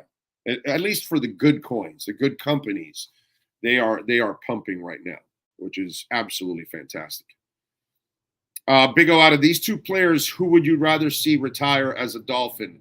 Jerome Baker or Zach Sealer by miles? That's not even a question. Anybody that says Jerome Baker over Zach Sealer is out of his mind. Jerome Baker is a really cool dude, but he is not a good linebacker. He's a decent linebacker. He's not physical enough is the problem. He's really more of a finesse player. He will probably fit better if he has more monsters around him to free him up a little bit more and use his athleticism. I'd blitz him a lot more. I do some other things with him, but they were so limited this year. It was really tough. But Zach Sealer's a stud. Love that guy. Want to see him definitely retire as a Dolphin. Both have been with Miami 5 years. Zach maybe 4. Both are very solid at what they do. I think Sealer's better than solid. I think Sealer's a stud. That guy makes a lot of plays, a lot more than Jerome Baker, a lot more. All right. No, that's not even close, Thomas. Wilkins is a franchise type player. That's what he's turned into. And where are all you guys that were like not big on Wilkins there? What happened to all those people? Overrated, bad draft pick. Where are all you people out there that you didn't have any patience and you didn't give the kid time to grow in his first or second year? I'm wondering, where are you? Damn. You've disappeared. What a shocker it is that I never hear from people all year long. Man, I was one of those people who was very critical of Christian Wilkins. Nobody tracks what you're saying. So you can get away with anything like that. And yes, it was Cortland. Thank you. Richard Krasko came in with the Cortland. Thank you. What else do we have here? Remember, you can make a donation through Cash App or Venmo at Cash Big O Show. That is Cash Big O Show. And you can also make a Bitcoin donation to the show. You know, if you're going to make a donation through Cash App, just send it Bitcoin instead. I don't mind. I have no problem with that. You know, you're actually doing us a favor, you know, by sending Bitcoin instead of cash, because cash, you buy less every day with cash. With Bitcoin, eventually you buy more. That's the idea, you know? Whatever. But if you can, if you're going to make a donation, we love the Bitcoin donation. That's for damn sure. Let's see. What else do we have? Steve says, morning, Big O, from Den Herder land, where it's 15 above zero. Have a great day and appreciate your sports knowledge. Thank you, sir. Very kind of you. I want to go. I want to see Phoenix at Red Rocks. I think it's Phoenix. I got to look it up. The Red Rock Theater, because I always keep up with Red Rocks and their concerts. And I think if I'm correct, damn it, what happened here?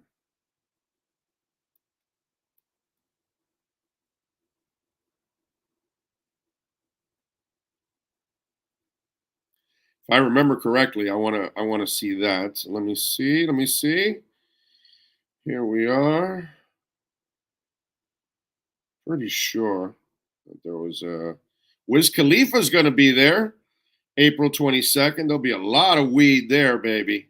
Sublime with Rome, April 28th. Ganja White Night, Yaman. Gary Clark Jr. with Alan Stone, May 13th at Red Rocks. That's a freaking great concert. If you've never seen Gary Clark Jr. live, please go see Gary Clark Jr. live. Okay? If you like rock and blues and just a dude that oozes just superstardom, Gary Clark Jr. is that dude, bro. He is really just absolutely awesome, man.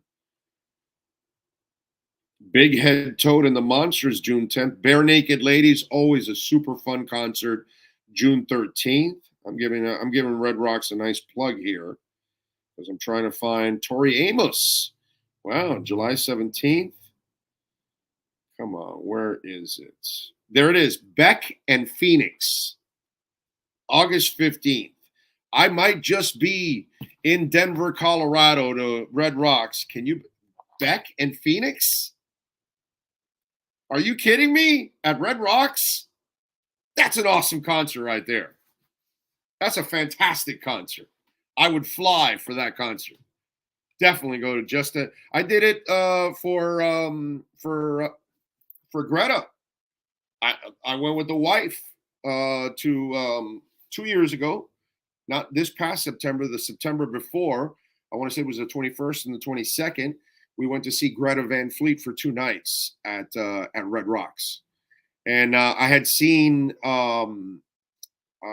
Les Claypool and Primus. I'm sorry, Primus and Mastodon there, and I promised myself nothing against Les. He's maybe the greatest bassist to ever live.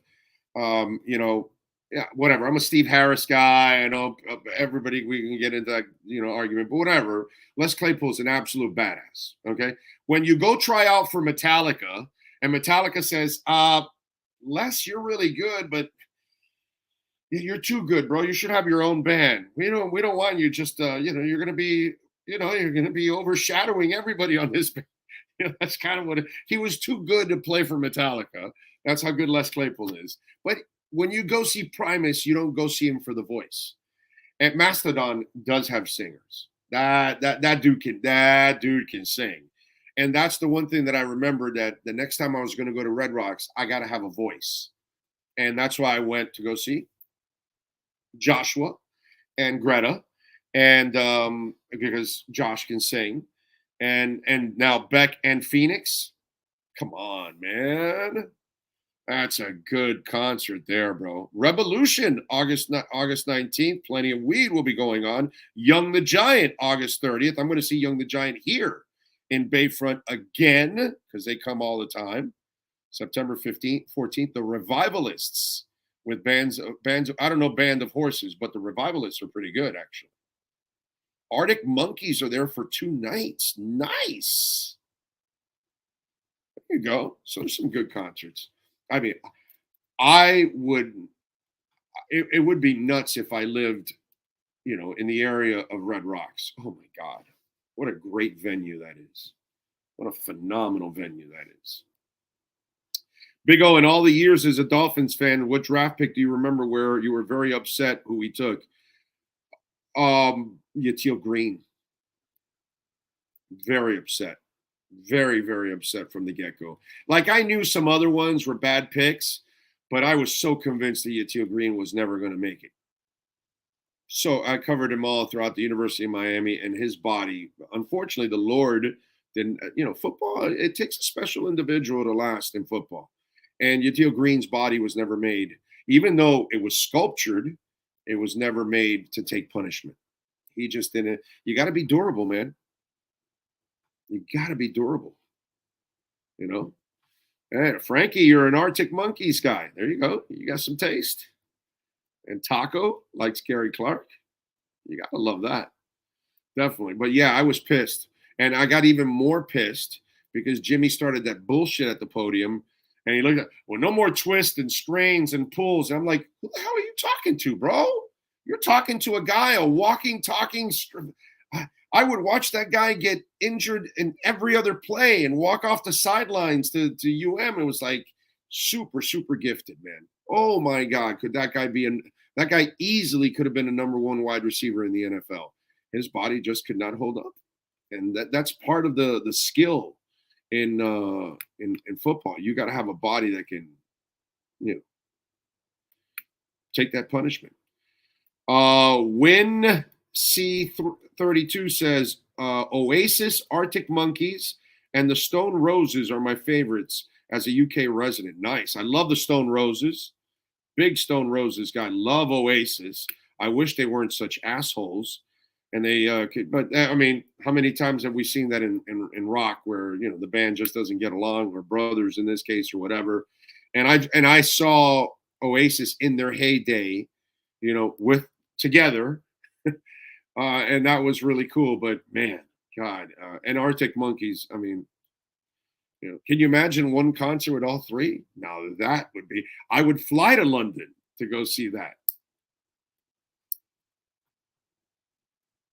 That would be good. Let's see, what else do we have? Stop wasting money on lottery tickets and scratch offs. Invest. Problem is, you have to study, you have to work at it. If you want to invest, you have to follow things. With a lottery ticket, just circle some numbers and cross your fingers. Here, you have to actually work and pay attention and watch the news and watch how things affect everything else. You know what I'm saying? And that's how you figure out what's going to happen investing-wise. At least, I think. That's the way I look at it. All right. Remember, if your business wants to be a part of ours, 786-754-4664. That's our business line. If your company wants to maybe team up with our platform and you want to market your brand, it's great for branding locally in South Florida, statewide, nationwide, internationally. Our numbers are everywhere, internationally, nationally. We're all over the place. The reach is everywhere. As you can see, we got somebody in London and we got somebody talking out west and all that.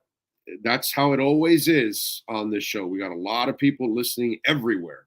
Doesn't matter if they're in Kuala Lumpur. Okay, they're listening, which is impressive as hell, by the way, how many listeners we have in Kuala Lumpur. No, we got a bunch of listeners in Crap Tar.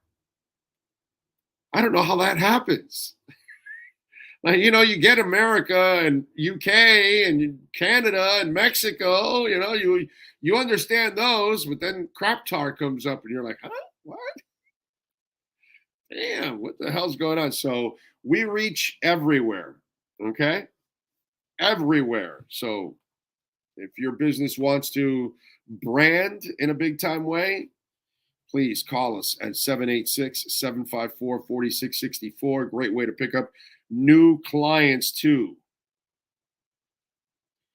What else do we have? I'm late, but I'm here, says Lisa. Well, we appreciate you, Lisa. Another one that has my cell phone. Big O, who was your favorite Dolphins defensive coach of all time? Arnsparger. Has to be. Has to be Arnsparger. Let's see. Wait, wasn't Jimmy a draft guru? No, he wasn't. He hit on some defensive picks, but he was offensive at picking offensive players. And absolutely offensive. Oh, my God. Jarris McFailure. Avery, Jonathan Avery, right? That was the kid's name. Oh, my God. John Dutton. Trading for Jim Druckenmiller. Just a lot of stupid shit, dude. A lot of stupid shit. Like really, really bad stuff. He was terrible. As good as he was on defense, that's how bad he was on offense. I mean, that's how insulting it was, the job, the crap-ass job that Jimmy Johnson did. I mean, overall, he was, with all the hype that came in, he cleared out the cap and built the defense. That's all he did, and move on. But the winning wasn't impressive. It was embarrassing whenever he'd get to the playoffs. And what he did to Marino was a disgrace. So that guy doesn't get a break with me. I don't care about the one title he won at the University of Miami. He didn't do enough there either, by the way.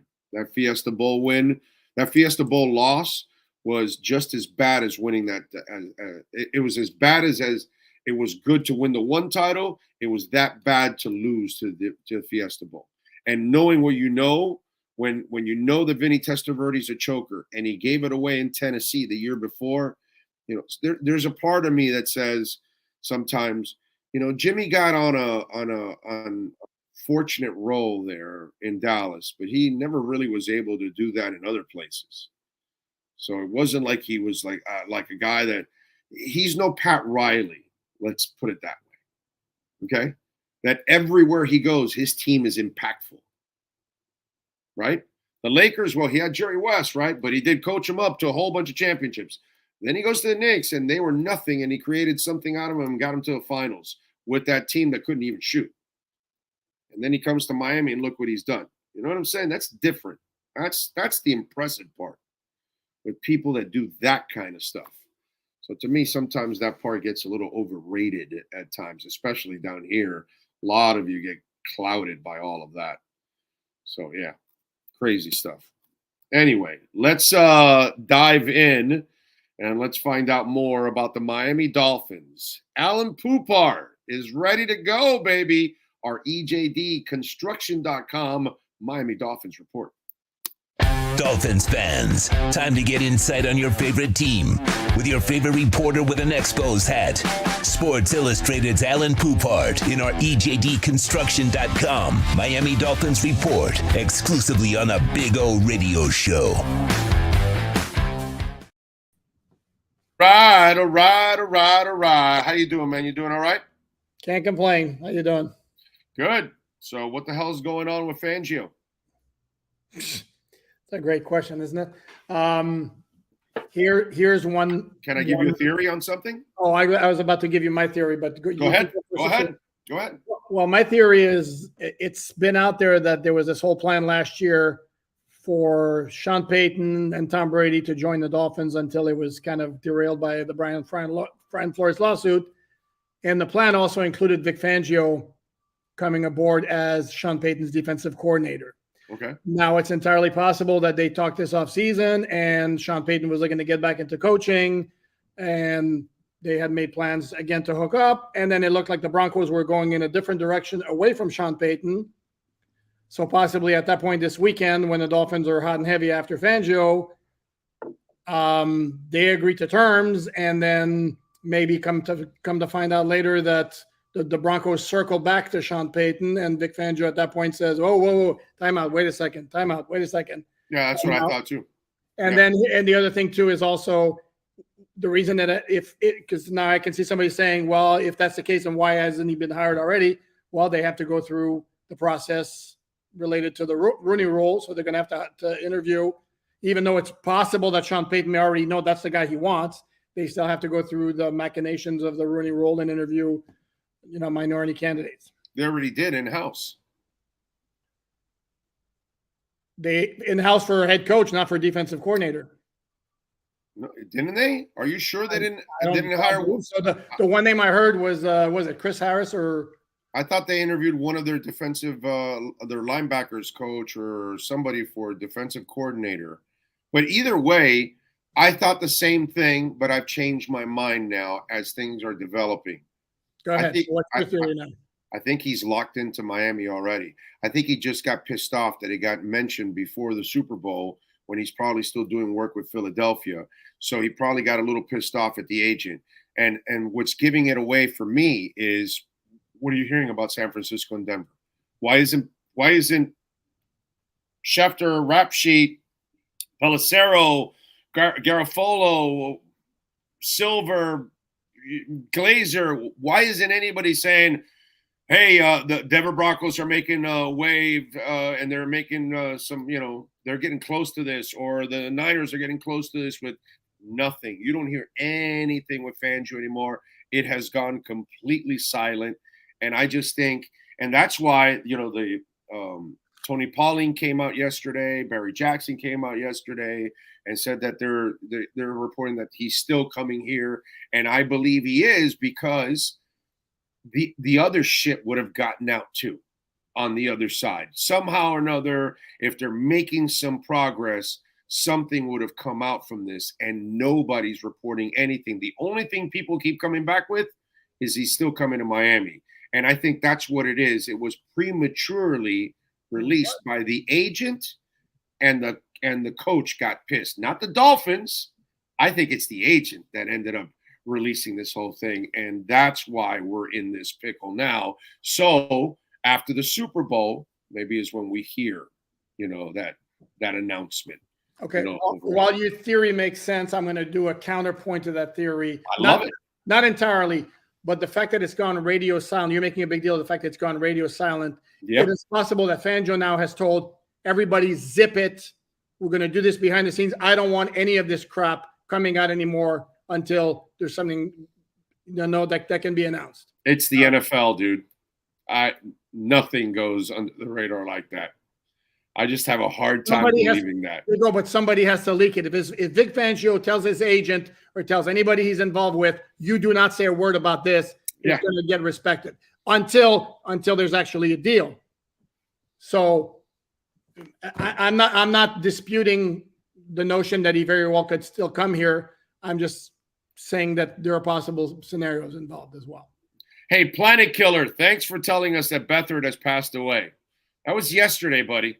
Way to go. But yes, we know that Bobby Beathard unfortunately passed away. Although 86, right? He lived a good life, bro. Do you know what, though, Big O? I never begrudge somebody passing along information, no matter how old, because in that 1 in 7,000 chance that we haven't heard about. By the way, did you hear Tom Brady retired? Announced it on Twitter yesterday. Really? Yeah. Shocker. Oh, yeah. I got to check that out. By the way, Beathard, hell of a GM. God damn it, dude. That guy was awesome. I didn't realize that he discovered and hired Joe Gibbs. I did not know that nugget. Like, I knew he helped build all those Washington teams, the Miami teams, what he did with San Diego, all that stuff. I know how great the guy was. I mean, Jesus Christ, he was awesome and cool because he was a surfer, too, on top of all of that, which was like unheard of that. So this guy's like an NFL GM, and then in the morning before he goes to the office, he's out in the West Coast surfing. That's what's going on, And so that's actually pretty cool about Bobby. But I did not know the nugget that he hired Joe Gibbs, which, for me, Joe Gibbs has the greatest achievement of any head coach, even better than Don Shula in his perfect season. The 3 championships with 3 different quarterbacks and none of them Hall of Famers. Mm-hmm. Brother, that is a feat that to me is way more impressive than 17-0, to be quite honest. And I know it's blasphemous to say it in this town and say that kind of stuff, but 3 championships, that proves to you that his system was the ultimate system that I could plug in any quarterback and he was going to be productive. That's just ridiculous, dude. Really ridiculous. Those teams are good. No question about it. And if you remember, what stands out about those Washington teams, that O-line. The Hogs. The Hogs. Of course. They're ridiculous. Of course. What was the guy that went to Phoenix? What was Phoenix? Bugle. That's it. Larry Bugle. That's it. And he was a great coach. They had Pettibone as their defensive coordinator, who was freaking fantastic. That was a great franchise, man. What Snyder has done to that franchise is not good. Yeah, no, it's like the scene in Scarface. You can't do anything to me that Castro has not done already. And that's kind of what Redskins fans are now. You can't do anything to us that Snyder has not done already. So yeah, no, and it's like you could say the same thing about another NFC East team, the Cowboys. They used to be like in the 70s and the 80s were like, But at least they do some winning still. You know what I mean? At least they give you a decent season.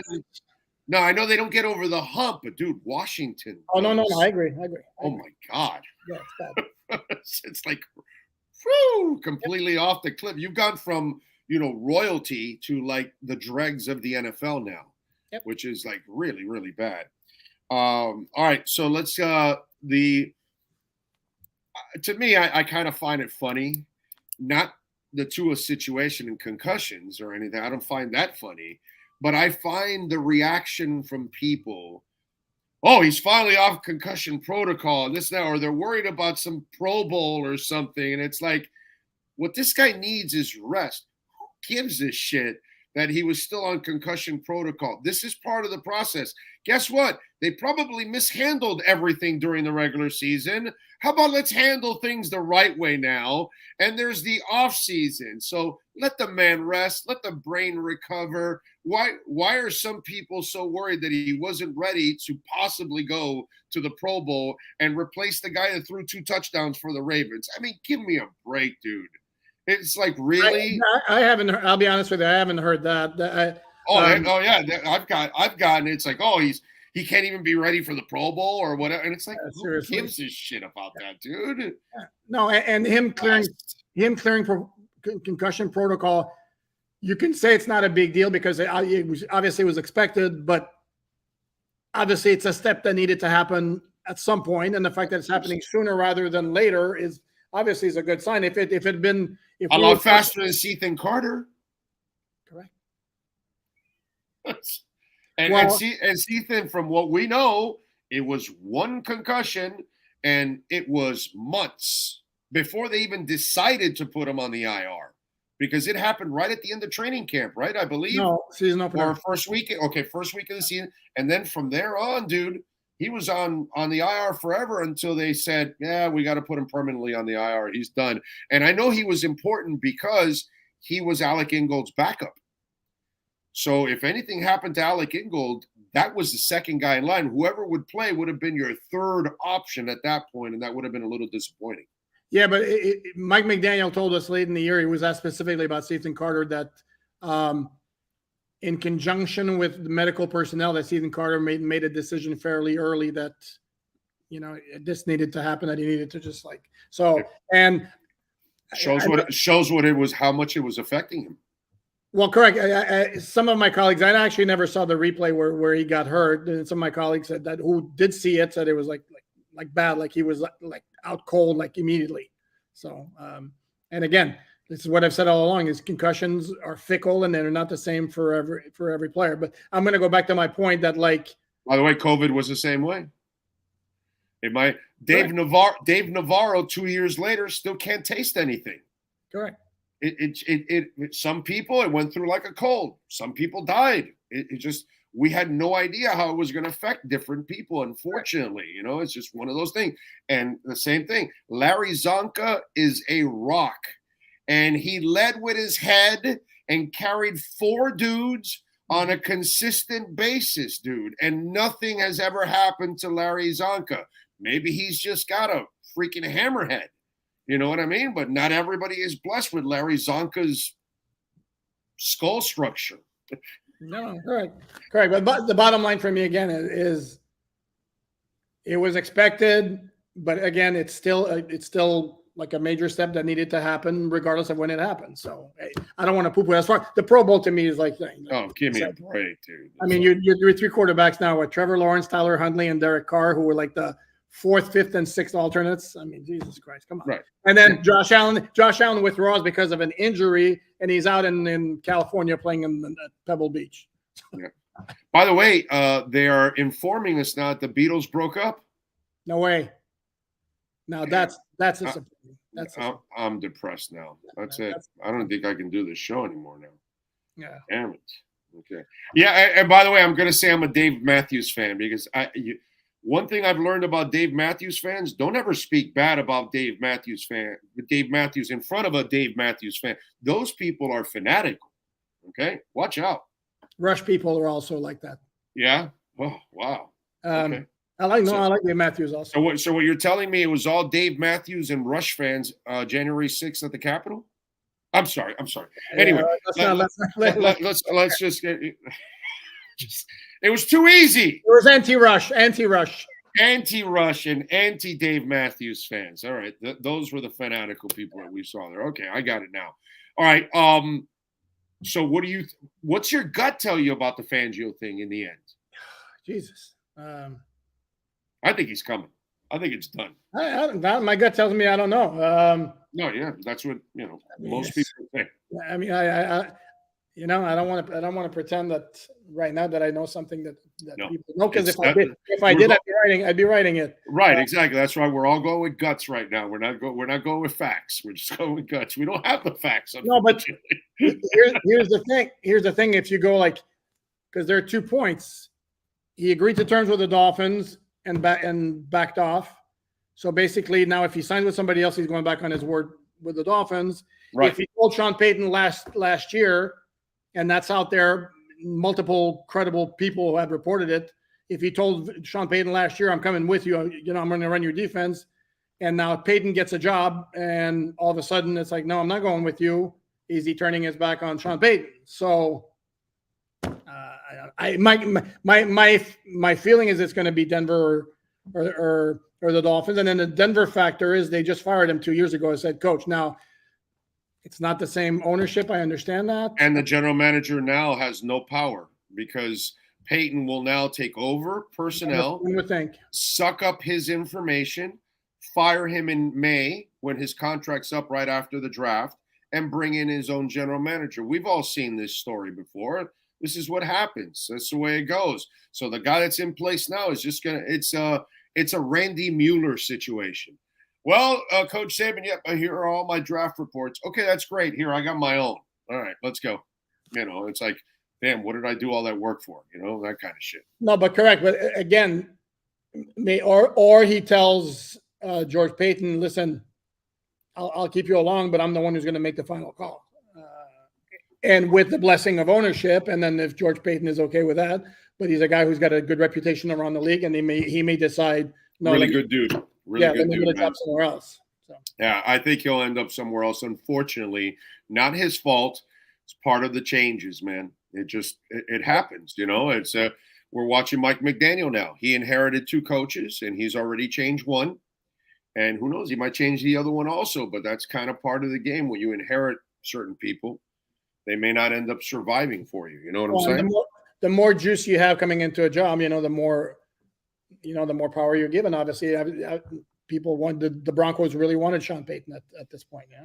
Yeah. No, you're right about that. All right. What else? What was I going to ask you about Dolphins wise?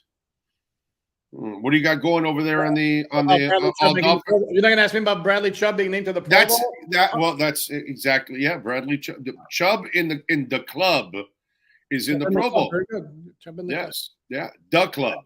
You got to put the club because we got to modernize it for Fitty. Yeah, if we're gonna reference Fitty, we got to kind of the club. So is that who that is? Okay. Yeah, so Chubb in the club is in the Pro Bowl. What do you think about that? Reputation, right? You don't get on the year before that you deserve it. Is Christian Wilkins in the Pro Bowl? No. Okay. No, and then the rosters have been finalized, so that ship has sailed. So next year, guaranteed Christian Wilkins is in the Pro Bowl. That's just kind of the way it goes. And then you stay on a year too long, normally, i.e. Xavier Howard, that, you don't deserve to be in the Pro Bowl, but you're getting on pure reputation. And that's what Chubb is doing. He's getting on pure reputation because obviously he did not have a Pro Bowl year this year. No, but 2.0. Yeah, dude had like 2.5 sacks in 8 games with the Dolphins. That was 8 total. But no, 2 points here. Chubb actually did make the Pro Bowl once with Denver. I haven't really studied the outside linebackers in the AFC to see if there was somebody more deserving. I don't know. Christian Wilkins is going to have, if the Dolphins maintain the same kind of scheme where he's listed as a defensive end, if they're predominantly a 3-4 base, he's going to have a hard time because his sack numbers are not up there, and he's competing against guys at defensive end who do put up big sack numbers like Joey Bosa, Max Crosby, Myles Garrett. Those are just 3 off the top of my head. Well, hey, listen, man, good for him. Bottom line, probably has a little bonus in his contract for it. So he's going to make a little extra money. How aggressive do you think the Dolphins will be in free agency? Not very, because they can be. And I know, I'm fully aware they can do some things to create cap space. The 4 things that really jump out would be Jerome Baker could be in trouble, Byron Jones, Christian Wilkins extension, restructuring Tyreek Hill. So they can get themselves some maneuverability, but they have Myles Gaskin under contract. Is he no, not even. They don't have one running back under contract. So and the other 2 backs aren't going to be expensive either if you want to bring them back. I'm going to be intrigued to see which guys come back and what do they add, because it could go both ways. I was talking with somebody about this because he was thinking that they draft somebody, and I'm thinking that offense is so complicated that what you may want to do is actually find another veteran to play in there, because you need a quick transition, I think, in that position, and you've got to be careful there. Where if you bring in a rookie, and he might be a highly touted rookie, but he's going to go through rookie pains. And in that offense, rookie pains could end up getting your quarterback killed. Well, but here's the other question too: is would we really be that surprised if they brought back Wilson and Mostert? No, not at all. I wouldn't be. But my point is, Gaskin may not be the third guy. It may be somebody that could really actually give them a 3-headed monster or whatever it is, because Mostert isn't a bell cow anyways. Not that really there's much bell cows left in the damn NFL. Correct. But he's the guy that you've got to only give 14, 17 carries a game. You're not going into the 20s with this guy because it's a real risk.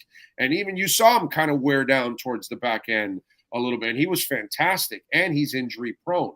So I almost get the feeling that's my point, that the third back may not be a young back. It might end up being a veteran back. Or maybe they bring back Savon Ahmed. Like I said, he played well, man. No, that's the thing. He flashed, and the problem with the Dolphin running backs, where we don't necessarily. I don't want to say it's not. I don't want to say that's not like we don't know what they have, but it's not like they made extensive use of the running backs and those guys failed. I mean, they did a pretty good job when they were called upon. They weren't called upon that much. So, and I'm going to guess we're going to hear throughout the offseason and into training camp, well, we'd like to be a little bit more balanced, run the ball more. But if the season starts and defenses go back to not figuring out how to cover Hill and Waddle, and the passing game is clicking like that, are you really going to, again, the running game is good to have if the passing game isn't clicking, which is what happened in December. But in the middle of the season, when they were torching, it was Detroit, Chicago, Cleveland, Houston. Who cares that they weren't running the ball necessarily that much, because they were producing big numbers on offense regardless. Right. By the way, Dougie Fresh again giving us some info here. I don't know if you know this, but Canada and Montreal lost the Expos. They moved to the U.S. and became what is now known as the Washington Nationals. I don't know if you know this because you got the hat on. That's my buddy right there. And why would my man hurt me like that? If he By the way, knows me, he knows that's a sore spot, which is part of the reason why I wear the hat all the time. By the way, Dougie Fresh gave me this hat yesterday. I visited him and the wife at their sports bar in Pensacola.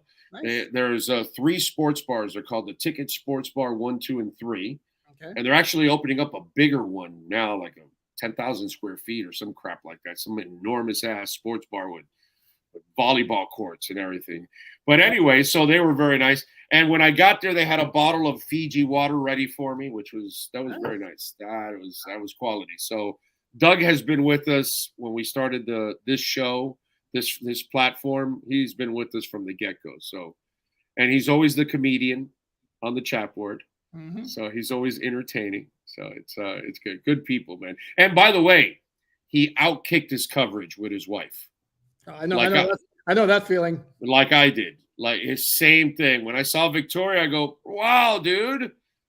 Like you did the same thing I did. You hypnotized her, you drugged her, whatever it was, but you like somehow convinced her to marry you. Because that's what everybody says about my wife. Like, how the hell did you get that? That kind of stuff. So yeah. So he's a lucky man. So there you go. It's a beautiful thing. What do you got? Good dude. I didn't need to take a shot at my Expos there. That's very, very painful. Very hurtful. Yes. Okay. So what do you got going on alldolphins.com? I'm going to keep tabs on the defensive coordinator search, which eventually is going to come to an end. And then it'll be interesting too. The dominoes are going to fall when it happens, because the new DC is going to probably bring in. Obviously, he's going to have to bring in some coaches because they're minus now an outside linebackers coach, safeties coach, assistant linebackers, and they no longer have the defensive assistant now that our buddy Patrick took the job with Florida State. Great move by Norvell, dude, because he got himself also a recruiter. Mm-hmm. Freaking genius move on his part. Yeah, and it's good for Pat's career to get maybe more hands-on stuff.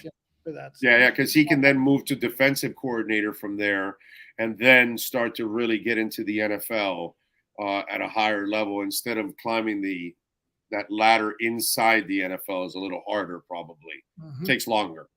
Correct. So, yeah, I'm with you there. There's no doubt. Yep. All right, so follow him on Twitter at Poopart NFL. And remember, you're not an official Dolphins fan if you do not bookmark alldolphins.com. That's what every Dolphin fan on the planet must do. Bookmark alldolphins.com. Alan, as always, thank you, my brother. Appreciate you immensely. You got to continue to have fun in Mobile, and we'll talk next week. You got it, my man. There you go. Alan Poopart. Don't forget EJD Construction, servicing Dade and Broward County, 305-433-4843. And that number is not like an office number. It is the owner's cell number. Eric, proud sponsor of our program, our platform. Been a sponsor of ours now for several years. And folks, we tell you about it all the time. Custom home construction, major home remodeling, not a handyman. We're talking about a full contractor. So he can do anything and everything that you need for your business or your home. You call the great people at ejdconstruction.com. And let me tell you something. Fully insured liability and workers' comp. Never hire anyone that isn't fully insured to work in your home, because if they get injured, they can sue you. So make sure you hire people that are responsible. ejdconstruction.com. Go to their Instagram page so you can see a lot of their work, their amazing work. 305-433-4843. That is Eric's cell number. So you can call him anytime. ejdconstruction.com. You've been listening to the EJDconstruction.com Miami Dolphins Report with Sports Illustrated's Alan Poopart. For additions, home remodeling, and custom work, call Eric at 305-433-4843. EJDconstruction.com is your custom home builder and general contractor you can trust. 305-433-4843. Hey, I got game, New Jersey. Thank you, my brother. We talked about it yesterday that Tony Pauline was reporting that his sources say Fangio's still coming. Barry Jackson also followed up with a report that he hears that he's coming. I believe he is still coming to Miami. You hear no reports coming out of San Francisco or Denver. You don't hear reports that Miami's talking to any other defensive coordinators, right? None of that. I think it's a done deal. I just think it's like one of our listeners nailed it earlier in the week. I think it's more of a professional thing that Fangio wanted to keep it under wraps, but maybe he and his agent didn't have, the communication at that moment, and the agent let it out. I don't believe the Dolphins let it out. I believe the agent let it out. And then he made a mistake. And, so Fangio's like, hey, man, I'm still doing a job here. You can't do that. And so on his part, he's just going to, tell Mike Silver, no, I haven't signed anything yet, out of respect to the Eagles. I think that's what's going on. I really do. I still think he's coming to Miami. So we'll see. Senior Bowl action. I can't say that I was fixated to practice all the time, but I did take some notes and watching some guys and talk to some others.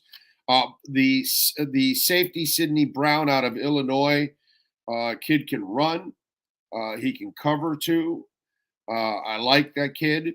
Linebacker Diane Henley, Washington State, physical guy too, can also cover. They're going to be looking for linebackers. Let's see, good range too for Henley. Cameron Peoples. I talked about him 2 days ago. He's the App State kid. I got to tell you something. He plays hard, man. He plays super, super hard. I love how this kid plays.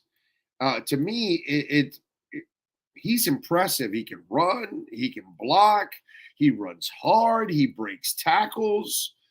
I don't know if he fits necessarily the scheme that they run here in Miami, but whoever gets Cameron Peoples is going to get a good football player, is what it seems like to me.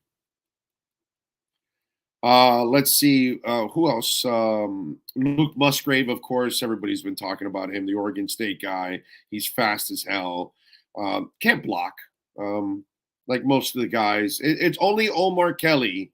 Omar Kelly is the only person I've ever met on the planet that thinks that tight ends that can actually catch and block grow on trees and you can find them all over the place when there's like 6 or 7 in the entire league. But anyway, whatever. Tyreek Spears, the Tulane running back. I like him. Jaden Reed is the real deal. He should be called Real Deal Reed, the Michigan State wide. Not that Miami's in the market for a wide receiver, but I got to tell you, the people that while I'm watching some of these guys that I saw, and I was like, okay, catching my eye, take a note here, there.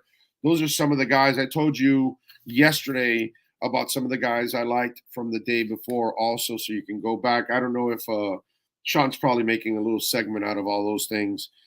We should probably make videos out of them too, because people love all that stuff. I did not have time to be filming practice like I normally do. Maybe Sean will come out next year.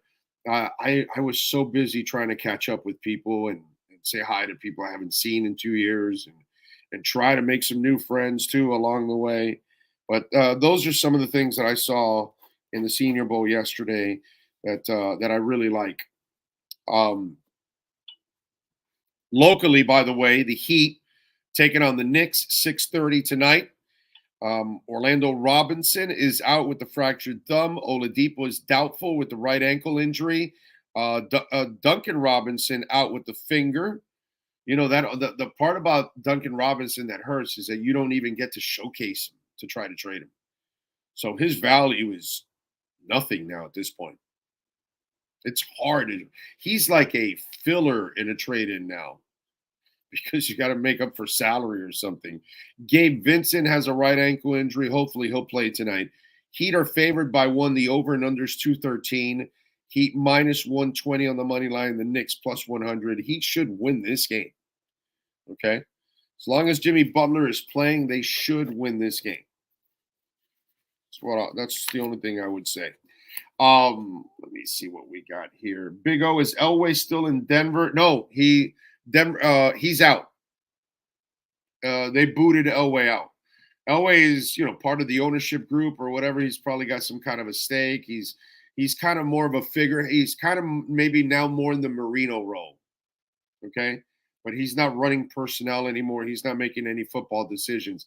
He couldn't find a quarterback. And isn't it weird because he won a championship and he built some pretty good teams. The screwed up part about John Elway's run reminds me a lot of Steve Spurrier. So a lot of you are like, huh? John Elway, Steve Spurrier. What the hell is the correlation between those two guys? What the hell are you talking about, O? What are you sure you're in Alabama? Are you not in California or Nevada where they have recreational weed? Are you on the sauce right now? No, I'm not. So here's the best part about this. It's so screwed up. Okay. What do you know Steve Spurrier for? Offense, right? Fun and gun. What do you know John Elway for? A gun. He could throw. He was awesome. You would figure he knows offense and all that kind of stuff. What did John Elway do best in Denver? Defense. What did Steve Spurrier do best in South Carolina? Defense. His defenses in South Carolina were actually really, really good. His offenses were pathetic. There was no fun and gun. There was no fun. There was no gun. And John Elway, my God, the one championship they won, Peyton Manning couldn't throw for 10 yards. But the one thing that was like consistent for Denver year in and year out under John Elway, which was kind of crazy, was the defense. They had a year or two where Manning threw a whole bunch of yards and all that good stuff. And I get that part. But overall, he was actually way more productive on defense than he was on offense. The only reason he had some productivity on offense was the couple years that he ended up getting Peyton Manning. Yeah, Sean. Adam Schefter just tweeted out, after speaking with multiple teams about their defensive coordinator position, Vic Fangio has decided to join the Dolphins as their defensive coordinator and officially will accept the position on the Miami staff after the Super Bowl. Okay. That's what, after that listener said it 2 days ago, and I'm sorry because I'm terrible with names. I forgot the gentleman's name. He nailed it. And when he said that, it triggered my mind. I'm like, this is what happened. Old school guy felt terrible that he has a responsibility to the Eagles, a respect out of the Eagles, and that hey, let me finish it. Yeah, I'll take your job, dude, but let me finish my job. And then the agent let the shit out. Not the Dolphins. You know what I mean? That you can always tell the people that are kind of biased by the way they do things. And by the way, I got something to talk about when it comes to that. But it's so to me, I was convinced that he was coming. I was convinced that he was coming. It's what I told you. Nothing stayed. Look, he got out again now. Oh, he's taking the job. Of course, because if he was taking a Denver or San Francisco, it would have gone out. If he was negotiating, it would have come out. If he was at the facilities, it would have come out. Something, everything, something comes out. You cannot hide anything. You can't hide what plane you're on. They track your ass.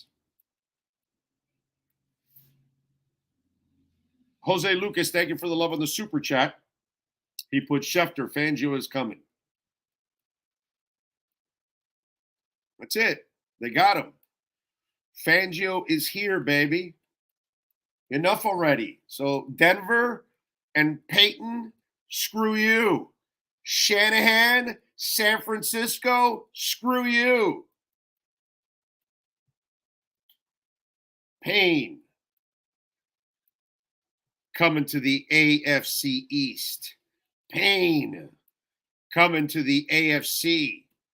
Payne coming to the NFC. Super Bowl in 2024. Speaking of bias, let's get into the bias talk the last couple of days. All you phonies out there complaining about Tua and the concussion protocol, why don't you just say, I don't like the kid. I don't believe in the kid at all. He's too injured, whatever. Or I was so wrong that he couldn't play. I have to get on this bandwagon of complaining and whining because you're biased. Okay, complaining about the concussion protocol with Tua because he was in it for a month is just complaining to complain. That's all it is. There's nothing productive out of it. All it is you using your bias because nobody gives a shit about if it lasts 20 days, 30 days, or 45 days. Doesn't matter. What he needs is rest. Get away from football. Get away from anything that could be contact. Whatever. He needs to get away from you. He needs to get away from the media. And, it's like, oh, I had people like, oh, well, he can't even be in the Pro Bowl. Who cares about the Pro Bowl, you morons? And as I told you, why would he want to go to the Pro Bowl anyway? For 3 days, any media event that he has to go to, even if it's for a sponsor or whatever, all they're going to do is ask him about the concussions over and over and over and over again. And he's not going to want to hear about that crap. So for those of you out there, and I get it, man, so many of you have to hide behind the blanket of the injury because that's not really what you were talking about. You said he couldn't play. And most everybody that's complaining wanted him and wanted a tank for Tua. And they've gone from tank to Tua to they can't stand Tua. And they don't believe Tua. And he's too injury prone or whatever. But meanwhile, it was all tanking for Tua.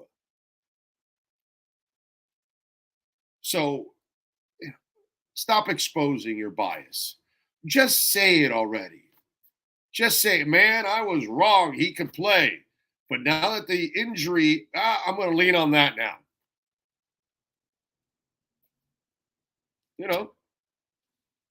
Saw Adam Beasley yesterday. And he was one of those dudes, can't play, but now he's on the injured thing. Joe Rose, another one, can't play, but now he's on the injury thing. Both guys were wrong about Tua.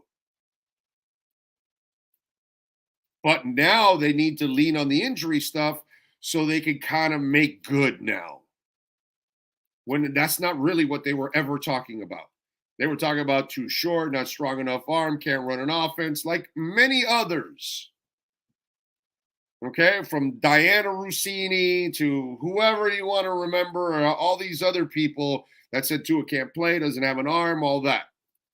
So now you're biased since you were already wrong that he couldn't play. Now you've got to then either talk or write about the concussions because that's the only way you can justify or try to justify to yourself that you got it right when you really got it wrong. So those of you complaining, all you're doing is just showing the bias that you have because there's nothing to complain about. It's the off season. The man needs to just get away from this, rest, recover, and get ready for the 2023 season. And if he learns how to take care of himself, he's gonna have one long career. If he wants to keep playing stupid football and hold on to the ball, he will not be around for more than 7 years. He'll be the Jordan Reed of QBs. That's what's going to happen. He'll be the Florida tight end. Hooked Up Joe says, great news about Fangio. Thanks, Ross Greer and team, for making it happen. Boy, you got to put McDaniel in there, bro. Thomas says, can't wait to see what Fangio has in store for Chubb, Tyndall, AVG, Iggy. It's going to be fun. Well, I don't know about Iggy. I don't know if he gets that. Hey, Thomas, let's not put that on Fangio, okay? That's if he can make Iggy serviceable, then he's even better than what we thought. Okay, but let's not put Iggy in that conversation. Iggy's failed with everybody. So he's not one of those guys that, I don't want to put that on him. Get Chubb playing at a high level. That's doable. Iggy, I don't want to put that burden on anybody, bro. Dougie Fresh says, it said to never meet your heroes. Yesterday, you proved that axiom wrong. It's our pleasure meeting you. You, Bill, and Sean have added an important verse to the play for many. Thank you very much. And I'm sure Bill up there is appreciating the kind words, because I know a lot of you liked Bill as my best friend, but obviously one of the best human beings you will ever meet on the planet was Bill Preston. So I'm glad that you mentioned Bill, and it's not somebody that I know I'll never forget. Every day I remember the dude. Somehow, some way, once, twice, 3 times in a day. It's brutal, dude. It's brutal. It kills you. Well, so much for Vic going somewhere else. He was coming to Miami the entire time. It's a whole bunch of crap. Roderick says, as you said, Big O, people should stop panicking and listening to you. Also, mad props to the guy who said that earlier in the week. Yeah, I just wish I remember the guy's name, but he was on target. When he said it, it clicked. It clicked right away. He's right. He's right, because we don't have the information. So we're trying to decipher whatever we have. And I think he had a really good read for it. Hey, yo. Yes. I don't know if this has anything to do with it, and Gus just sent it to me, but it was from yesterday. Yes. Tom Pelissero actually last night reported that the Saints and defensive coordinator Chris Richard had parted ways. So I'm wondering if, and Red looked back, Richard was on the staff in 2020.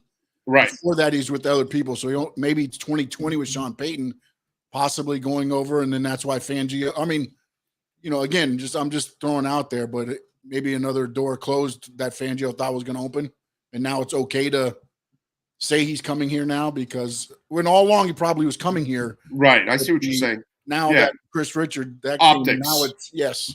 Right. That's a good one. I like that. Yeah. I just think it's, listen, remember what I always tell you guys about the media. And I know I'm in it, but they like to spread FUD. They want fear. They want fear, man. And even if there doesn't need to be fear, that's what they want to do. Right? That's just kind of what it's all about. Oh, my God, the Dolphins. This is a bad look for the Dolphins.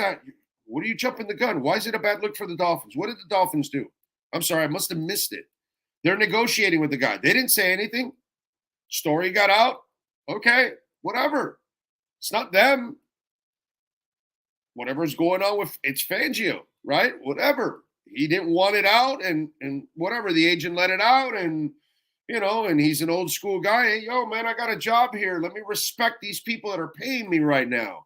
That kind of stuff. Luckily, in this business, they know shit gets out, so they're probably telling him, hey, don't worry about it, Vic. We understand, man. All that stuff. We get it. It's just one of those things and that's what they want to do. And then the whole Tua thing, and they want to spread fear. Oh, he's got to retire now. No, he doesn't, you idiots. He's not going to retire. Come on. Oh, no, the Dolphins got to move on from Tua. I came out and told you, they're not moving on from Tua. Tua's the plan moving forward. They want to spread fear, man, because fear sells papers or gets clicks and brings attention. And that's why these debate shows, because somebody's got to take the stupid side, the fear side, fear, uncertainty, and doubt, the FUD. And that's what they got, because it's boring to be positive. It's boring to tell people actually what's going on.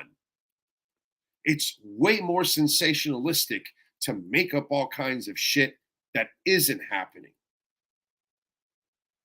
That's how life is played nowadays.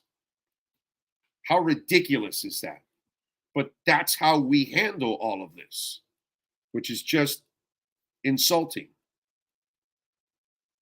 It's insulting to you. It's like this Warren woman, Elizabeth Warren.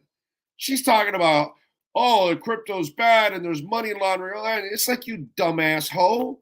There ain't no the laundering of money has been going on with cash forever. And on crypto, you can actually track everything because it's all on a ledger. You can't hide it. That's why they shut out the Russian oligarch. That's why they can track back the $5 billion from FTX. You dumbass. And then there's Elizabeth Warren spewing bullshit to people about Bitcoin and about crypto because she doesn't understand it. And that's what this whole world's about, dude. And whether they have ulterior motives, like people in our government do, or whether they just want to be negative because that's what gets attention. Tua must retire. Oh, Tua's too many concussions. This, that. The parents have to come out to tell you that he's playing. Tua has to come out and tell you he's playing. It's like, and then you gotta hear a stupid report that Dolphins have to tell you we're moving forward with Tua. Why? Oh, why do they have to do that? Because so many had to say his life was over. When Sidney Crosby has had twice as many concussions and is working on a Hall of Fame career. And by the way, plays hockey. Hockey!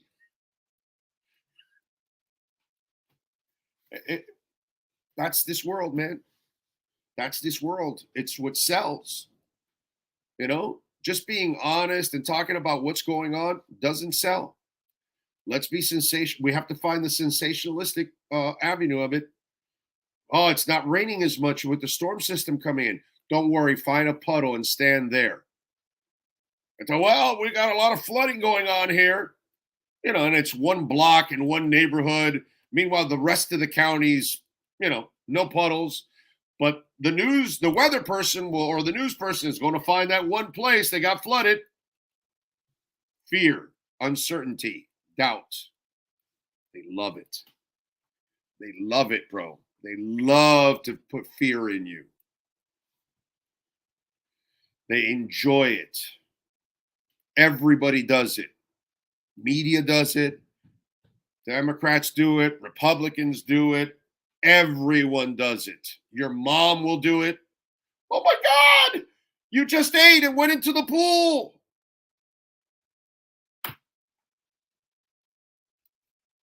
Everybody does it. And that's just kind of the way of the world. But you've got to see through the trees, man, and figure shit out and not fall for it. And unfortunately, we have too many that fall for it. So, let's see. Big O, do you think Fangio will utilize Tyndall's talents? We'll find out. Some guy was, well, now I'm glad they got rid of Josh Boyer because now Tyndall can play. It's like Tyndall didn't play because of Tyndall, not because of anything else. You know what I mean? So Fangio, if Tyndall doesn't pick up the defense, then he's not going to be on the field either. I'm not sure. I don't know, but here's the problem with Tyndall. Some of you out there, he's a rookie.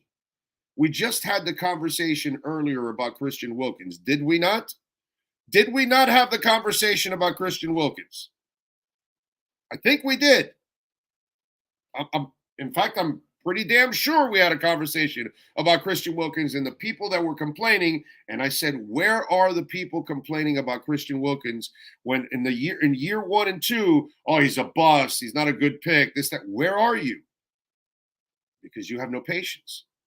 And so whether you're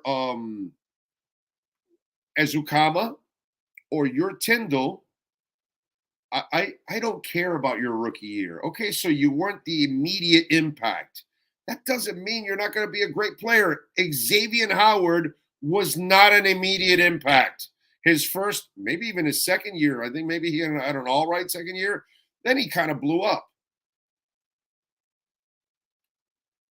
Not everybody blows up right from the get-go. Doesn't mean you don't end up becoming a great player and figuring things out. Lots of players, it takes them a little while. Lots of salespeople get into a new line of something, and it takes them a while to figure out the product, the customer base, the angles, all that. And, their sales are all right, but a year later, they're one of the top salespeople in your company. There's an adjustment period. The guy came from cars, and now he's selling medical supplies. Well, there's a hell of a lot more to learn in medical supplies on who you're approaching, what kind of equipment, all that kind of stuff. And it's a lot different than, these 5-7 models that you're selling all year long. And then it's the upgraded model the following year and the following year after that. It's, it's not a big deal. Everything needs some time. And so for me, the Channing Tindall stuff, I'm not blaming Josh Boyer, just like I'm not blaming Mike McDaniel for Eric Ezukama. He clearly was lost. Just like Tindall, clearly they were screwing everything up in the classroom, clearly in the practice field. They weren't in the positions that they were supposed to be in, and that's why they didn't play. So I don't know what Fangio is going to do, but hopefully Tindall's light goes on and he can help out the team next year. And by the way, look at their overall drafts. They do a good job. I expect the kid to be all right. William Quigley, what's happening, baby? Big O just tuned in. Fangio finally signed. Yes, he did. Thank the Lord he signed. And thank you, sir, for your incredible support. When, of course, we talk about Cutter's Edge Pro all the time, William Quigley and Mike. And reach out to the great people at Cutter's Edge Pro. They will get it done for you, man. Dade, Broward, and Palm Beach counties, 954-472-0622. That's synthetic turf. Woo. And by the way, I can't wait to get back to my house tonight. I'm sure tonight I'll probably take out the dogs and, enjoy the evening a little bit. And then tomorrow I got Friday, so I can already hang out with the wife in the backyard. So I'm looking forward to that. But if you need landscaping, taking your home, your business, your condominium complex to the next level and increasing the value of your property, call the great people at cuttersedgepro.com, Dade, Broward, or Palm Beach counties, 954-472-0622. But I am pumped about the Fangio thing. Not surprised, as I told you before, that I thought he was coming here for sure. Let's see, what else do we have here?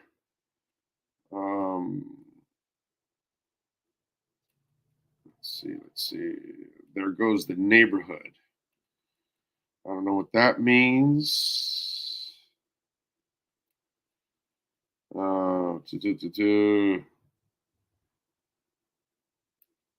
else? Have you met Fangio? What has typically been his availability with the media? No, I haven't, but I heard he's kind of, old school guy. He'll talk once a week like they do with the offensive and defensive coordinators. So you'll hear from Fangio once a week at least. I don't think you'll hear from him in post-game shows or post-game press conferences, or that's only the coach. But he'll get his Tuesday, I believe it is, that they do the coordinators. So I think Tuesday he'll be talking during the season, folks. Okay, not now. It'll be during the season. If Fangio can Resuscitate Igbenogamy. Dolphin fans should bring Fangio water to see if he can change it to wine. Yeah, no, yeah, definitely. If he can, brother, if Fangio makes Noah Igbenogamy a player, give him an open-ended contract. Okay, that's it. Here, Vic. Whenever you want to retire, you retire, but you can be here as long as you want. Yeah, I just think we shouldn't put that burden on him. That's not fair to Vic Fangio. I don't think anybody turns that kid around, to be quite honest. Listen, it's not the first time that somebody past 4 years figures it out. Come on. Let's call it like we see it. You know what I'm saying? It's not the first. Steven Davis, I think, didn't become a running back, like a really good running back, till like his 4th or 5th year. Might have been his 5th year, actually. Up until that point, Steven Davis was only known for getting his jaw broken by Michael Westbrook in the middle of a practice. That was caught on film, and it was like that was a moment in the media and in football back in the day. That was his claim to fame before he actually became a running back. Priest Holmes, it took him, I think, like 3 or 4 years. Rich Gannon, it took him like 9 or 10 to figure things out and get in the right spot. So Christian Wilkins started to become a player in year 3. Okay. Pasolii, it took him year 4, I believe. I think 3 was flashing. First 2 were useless. 3 flashed. 4, he became a stud. Yeah. Not the first time. But man, Igbenogamy is lost. Holy crap. He is lost. Oh, man. Good morning, Big O. I was the one who said that Vic is taking old school approach 2 days ago. Cesar Diaz. Actually, it does sound it. Well, way to go, Caesar. You nailed it, bro. You nailed it. That's it. That's the report right there. That's the one that's the, not report, but that was the right, you had the right intuition, or you had the right point of view or whatever. Yeah. You nailed it, dude. So, Caesar, nice job by you, sir. I told you nice job when you said it. It triggered, like, I think this dude's got it right. JR Black says, damn, I love Paul Soliai. He was a hell of a player. Hell of a player. Blows stuff up. Big O, do you think Fangio will keep Sam Madison? I don't know, man. I have no idea. I hope so. Nico says, sometimes fans don't understand the development process. Every time you move up in competition, it takes time to grow into the new level, both mentally and physically. Yep. And sometimes you end up, i.e. Mike Gesicki, you end up with the wrong coaches and the wrong schemes. And then you've got a Brian Flores and a Mike McDaniel that just, they don't have time for you. And yet you're a hell of a player. Like Mike Gesicki is going to be a fantasy stud next year when he signs with the team, because he and his agent are going to go, well, we're going to sign with somebody that's actually going to use us. And if you want to use Mike Gesicki, he's going to be, I'm telling you, 8 to 12 touchdowns next year. Easily 8 to 12 touchdowns. Okay? Easy 8, but I think he's going to go higher. I think he might get to double digits next year if he's on the right offense. And I'm sure he and his agent will pick an offense that fits his skill set. So, yes. And Gilbert, yes, I think Fangio will definitely add to his own staff. Yeah, he'll make it his own type of staff and people that he's comfortable with. They all do that.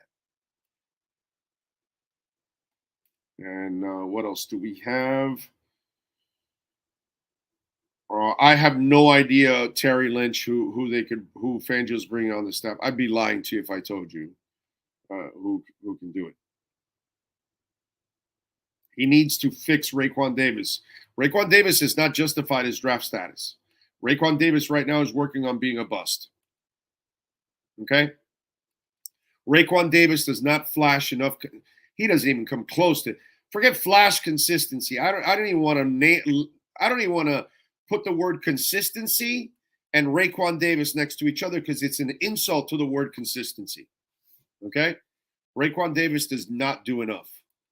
He's been an underachiever in the NFL. He's been a disappointing draft pick. He plays more like a 7th rounder. Okay? Zach Sealer was picked off the street, and he's 800 times better than Raekwon Davis.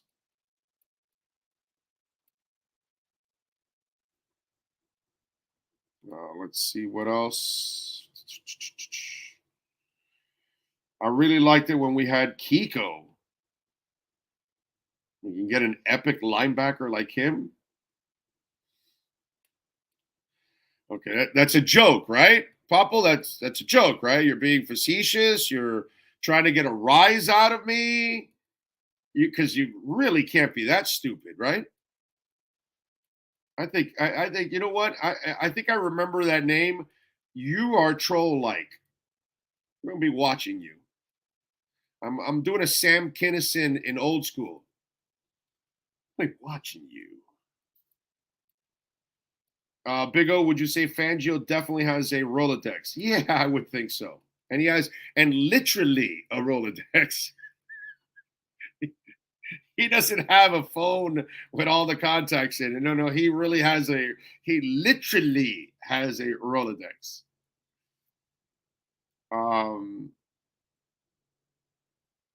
Let's see. Sad because Raekwon has the size of Daryl Gardner back in the day who struggled as a youngster. Yeah. But maybe the old man can light a fire in his ass. That would be nice. Let's see. Papa, I'm not going to take you serious, bro. I'm going to assume you were joking. Okay? That's all. And then I'll wait for something down the line again. And if it's a troll-like comment or you're really that stupid, you're blocked. Just so you'll know. If you're that stupid or you're that much of a troll, oh, definitely I got to block you. Oh, my God, I got to block you. So just so you'll know, Papo, you're basically on double secret probation for either being a troll or being really dumb at football. Because anybody that says that about Kiko Alonso is really dumb at football. That's all I got to say.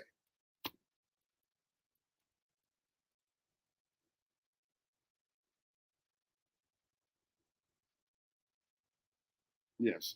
Yeah, Denera, it's kind of looking official now, Fangio. Yeah. Oh, my God. What else? Adam Schefter confirms. Yes. Adam Schefter confirmed it. So we're in. Did you see that there's a report out there, Cowboys and Rams to pursue Odell Beckham?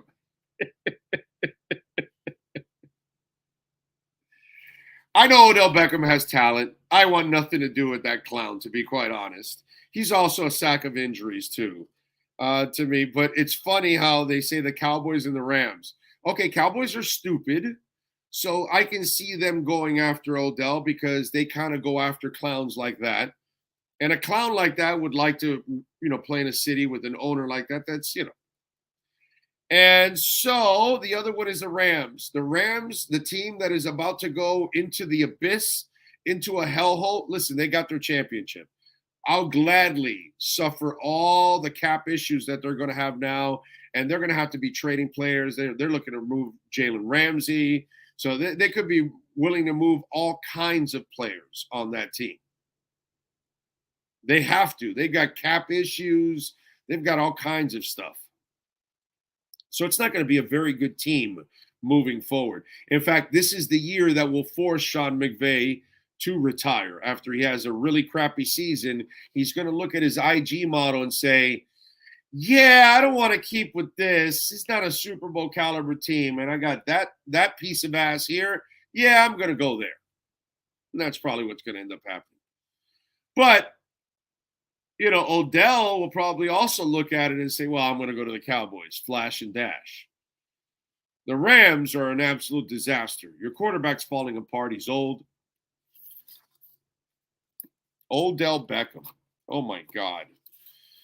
You got to be really desperate to invest into Odell Beckham. Lordy, Lordy, Lordy. I'm telling you. What else do we have here? Oh, you know, when sports and business collide, we like doing something called the KSDT CPA Sports Business Report.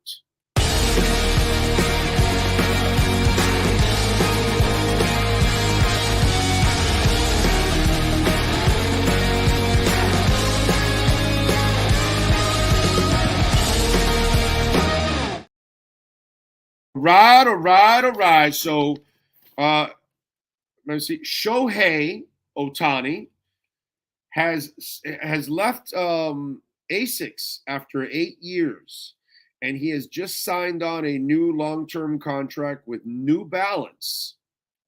You know, the old man shoe? Very comfortable, by the way. Speaking, this old man. Excuse me. This old man loves New Balance. They are just absolutely awesome shoes. They're super comfortable. And so they're going to have a limited edition cleat coming out in February here this month. And it's called the 574 cleat. It'll go for about $120. But this is a genius move by New Balance. And why I say this, because you have the rare two-sided superstar in baseball, something that never happens. I mean, it hasn't happened since Babe Ruth. Okay? And Babe didn't do this either. Babe pitched for a little bit early in his career and then stopped and was a hitter the rest of his way. This guy is both all the time. So it's even more impressive than what Fat Boy did back in the 1900s. Okay? So Ohtani is a generational athlete, one of the greatest athletes to ever play any sport at any level of any kind. Because what he's doing is the equivalent of somebody that can literally play offense and defense on in football, you know, that kind of stuff. Maybe he's goaltending one night and he's a forward the next night, you know, that kind of stuff. Okay, forgot the name of the Mexican soccer goalie. He always had these bright gloves, and I'm trying to remember his name. This is probably about 15 years ago, 20 years ago, and the kid used to, well, the man or whatever, he was a goaltender at heart, but he would put the ball on the pitch and take it to the other side and even shoot a goal. It was one of those things. There was another guy that was, oh God, what? There's another guy in South America, and I forgot what team, but God, what's his name? There was another guy in South America that used to do the same thing. George Campos. Thank you, George. Thank you. 1G, George. Got the J, George. Very nice. Very nice, George. And then there was another guy in South America, Chivalet. Forgot the guy's name. The fact that I'm close. Those two goaltenders were like that. Those two goalkeepers. I'm sorry, we're talking soccer. Goalkeepers. They had a forward-thinking mind at times, you know. So the Ohtani thing just becomes like an awesome signing for them, because he's also not just a two-way player, not just a phenomenal athlete and a freakish athlete at any sport, at any level in this country, but overseas, baby. He's Japanese, correct? So we're talking about a guy now that is going to bring it from the Far East and everything that goes on in America. So he will be revered all over the place, all over the world. It's like when you have what's it called?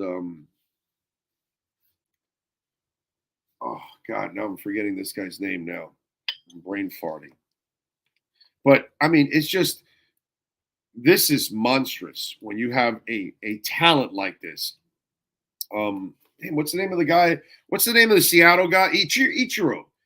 When you've got an Ichiro who, brother, and Otani's the same way. Wherever they go, there's a contingent of Asian media. And it's not like one guy. It's a whole bunch of them. And they're following him all over the place. And they're footing the bill from overseas. So Otani and the New Balance gets to make some inroads in the Asian market. It's genius, man. It's a genius move. You know, I'm sure Shohei is going to get paid a lot of money and he deserves it. And let me tell you something. Here's where I was absolutely wrong. I just didn't think. One, the Tua stuff. He had a bunch of injuries early. You remember his first couple of years, he was breaking down left and right, and I'm one of them. I'm like, come on, man. Will we stop with this? They haven't done this in 100 years. Nobody does this. Even Babe didn't do it for very long. Nobody does this. Well, guess what? Somebody did it. Because he was breaking down the first couple of years all the time. And people are, oh, well, he's not durable enough and this and that. And, oh, you can't have, why are you asking the guy to do both things when he can't even physically hold up? Remember? That was the complaints of it. And then he figured out his body. Now he's been able to stay healthy, and he is dominating on both sides. New Balance, congratulations to you. That's our KSDT CPA Sports Business Report. This has been the KSDT Sports Business Report. KSDT CPA is one of South Florida's largest and one of the country's fastest growing accounting firms. KSDT is recognized by Forbes as one of the top tax and accounting firms for 2022. KSDT CPA is a full service firm that also excels in crypto. Visit online at ksdtcpa.com or call 305-670-3370. All right. By the way, today is February 2nd.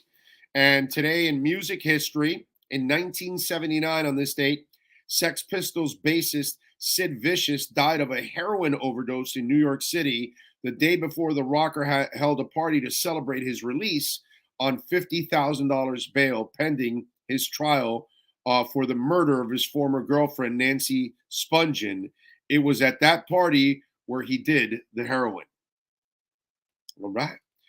In 85, Foreigner started a 2-week run at number 1 on the singles charts with I Want to Know What Love Is. I want you to know me.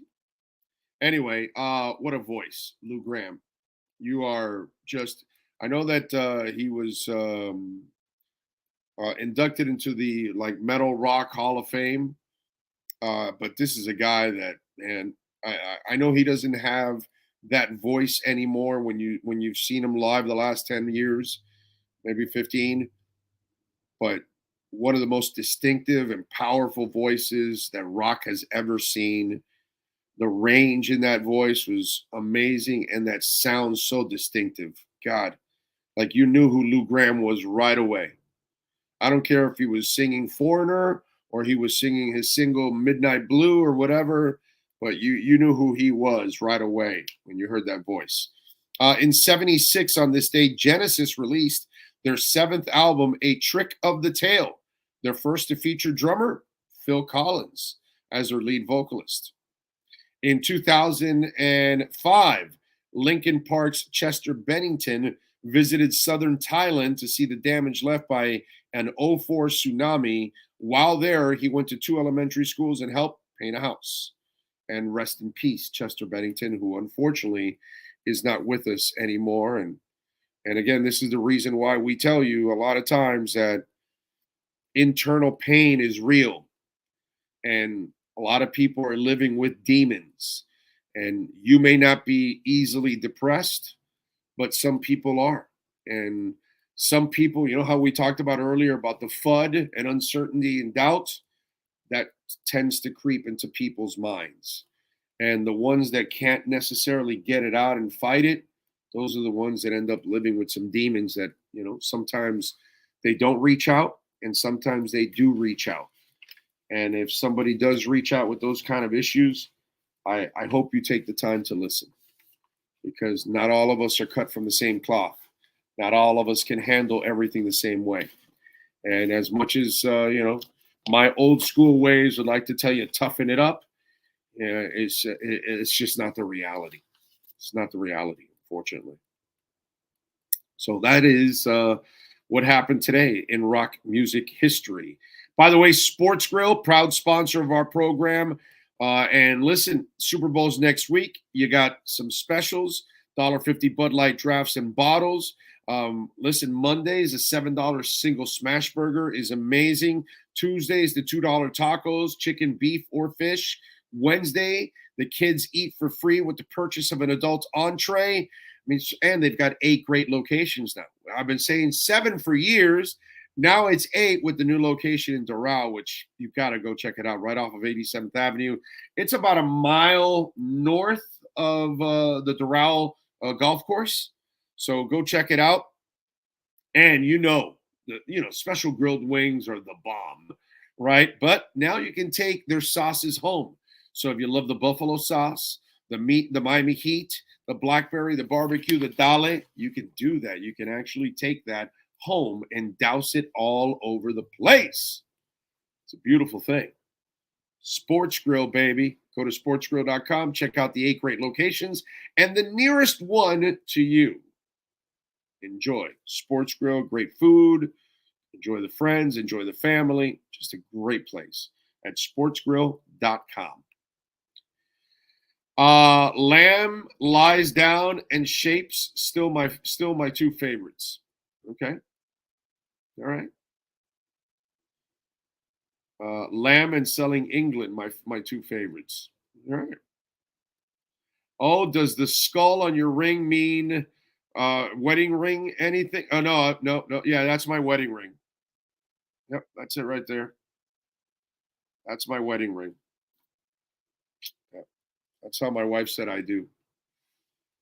She gave me that, and I was like, this is the right wife. Right here. Jesse M says, from your lifetime of watching Dolphin football from within our division rivals, which players did you respect the most and hate the most? Well, Mark Gastineau I couldn't stand because he was just a jag-off on the court, on the field, that is. Bruce Smith, immense respect. Immense respect. I thought Thurman Thomas carried himself with a lot of class. Let's see. Respect to Freeman McNeil. As torturous as it was for him, for us, that is, to watch that, he ran hard, played hard. Respect to him. Tom Brady, can't stand him and respected him. But definitely a lot of respect for him. But as a Dolphins fan, I don't know. I can't like him. Can't like him. I just can't. Bruce, he would never take a cheap shot at Marino. If he sacked him, he sacked him the right way, and then he actually helped him up. You know what I'm saying? And so with Bruce, it was one of those things that you like. Okay, man, he's playing the game the right way, and he's respectful of a fellow superstar like himself. Because is it any bigger than Bruce Smith at defensive end? Is it any bigger than Marino at quarterback? No, those are just 2 of the most gigantic names that have ever played that position. I don't care that neither one won a Super Bowl. It doesn't matter to me. It's a team game. But those guys are as iconic as it gets at those positions. And so a lot of respect. Those are a couple, I would say. Well, no, Richmond Webb. I mean, you're talking about it, but I think he meant other players opposite of the Dolphins. So, yeah, I mean, Richmond Webb. Who doesn't respect, admire, really appreciate a guy like Richmond Webb. Richmond Webb is, let me tell you something. They don't make them like that. Great players, great human beings. I saw Richmond Webb. I never saw him tell the media no. No matter how bad it was. It could be really bad, and he and Keith Sims never said no. They understood it. They were mature enough to deal with the consequences and losing and all of that. It was just an absolute honor to cover Keith Sims and Richmond Webb as a reporter. You know, there's certain people like Jason Taylor and Zach Thomas and Udonis Haslam. You know, there are certain people that you will admire for the rest of your life that when you did this business, Darren Dalton was another one of those kind of guys. Charles Johnson was one of those kind of guys. Hockey is ridiculous. There's too many to name. There's just too many to name. I mean, most hockey guys. That's the one thing. You know, George Richards and David Dwork must be frustrated covering this team because I'm frustrated just watching them. But that's the one thing, at least, man. They usually get to cover really good human beings that kind of, get it. And they deal with adversity better than most. But in the other professional sports, I can't tell you that they handle the adversity the same way. Okay, and I'm not going to get into the jerks because that's a whole other conversation one day. Like Moises Alou. Anyway, and what was the name of that safety for the Dolphins that was a complete asshole? Came from the Cowboys. Brock Marion. Oh my God. What a jerkball that guy was. My Lord. Whew. Jesus Christ. That guy was no fun to deal with, I got to tell you. Pat and Sam, awesome. Brock Marion, terrible dude. Terrible. Really, really bad dude. Just thought he was just better than you. You know what I mean? One of those type of dudes. That's the way he came off. Like, yeah. I don't need you. You need me. So I don't want to give you time. That kind of stuff. And why are you asking me a tough question? That you asked him a tough question, and boy, he would lose it right away. It's like, come on, dude. I asked tough questions to Jason Taylor, and he answers them. And he answers them, and he's pissed off right after the game. And he's mad, but he's not taking it out on you. But he's going to answer your question. Why? Because he's a pro's pro. Brock Marion had nothing about being a pro inside that locker room. I always respected Kevin Mawai. I used to give Zach, well, he's a Hall of Fame center. I hated Wesley Walker because he always had a big game. Much respect, too. Yeah, definitely. And remember, Wesley Walker did it with one eye.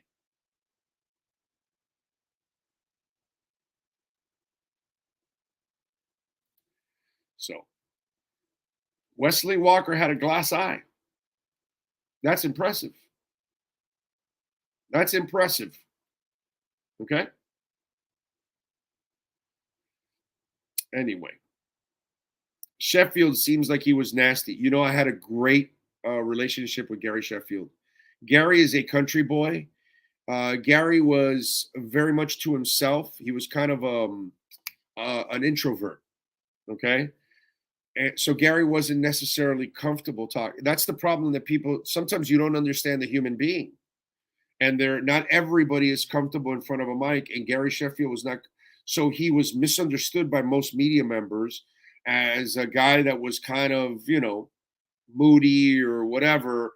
And it really wasn't that. I got to know him a little bit. He was really nice to me, man. Like really, really nice. Okay. I could see him at Heat games and say hi and talk to him for a few minutes. And he's away from the clubhouse. He used to go to Heat games all the time. I think Gary Sheffield was a misunderstood dude because I think the people that covered him more often than not didn't or weren't able to really get to know him a little bit. And I did. Bobby Bonilla didn't get along with a lot of people, and I can't say a bad thing about Bobby Bonilla. And I'm sure in New York and in Miami, especially Steve Shapiro, probably aren't Bobby Bonilla fans. So Shapiro one day, former SVN7 anchor, great dude. But he made the mistake of grabbing something from somebody's locker, which that's one thing I've never done in 30 years.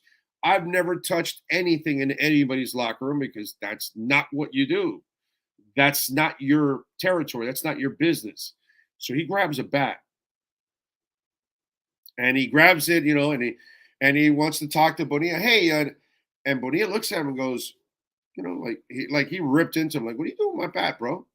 Who the hell told you can grab my bat? Put it down.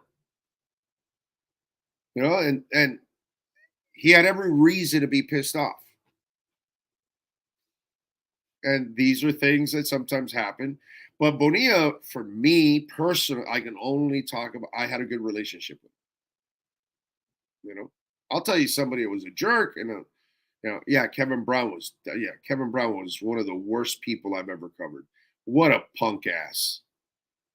Kevin Brown wins, and he's standing, leaning on his locker and rubbing his chest. And I threw him a slider in the 7th inning. And that he loses, arms folded, sitting in a chair, looking down. 1-word answers. What a freaking punk! God, you're that talented and gifted as an athlete, and you're just a pea brain, dude. You're a child. You want to brag about yourself when it's all good, and then when it's bad, you don't want to give people time. I don't know. It's just really not good, Kevin Brown. Not good. Yeah, he did sign the best contract. Yes. Keith Byers was cool. I had no problem with Keith Byers, although the ending was kind of funny. I have the sound bites of him, free at last, and Jimmy Johnson's a tyrant. His type of style won't work in the NFL. This, that, whatever, and he was right. He was right. His style didn't work. He was right. I'm telling you, what happened in Dallas was kind of lightning in a bottle. He never did it anywhere else again. He wasn't that dominant at the University of Miami, winning all kinds of championships. He won the one.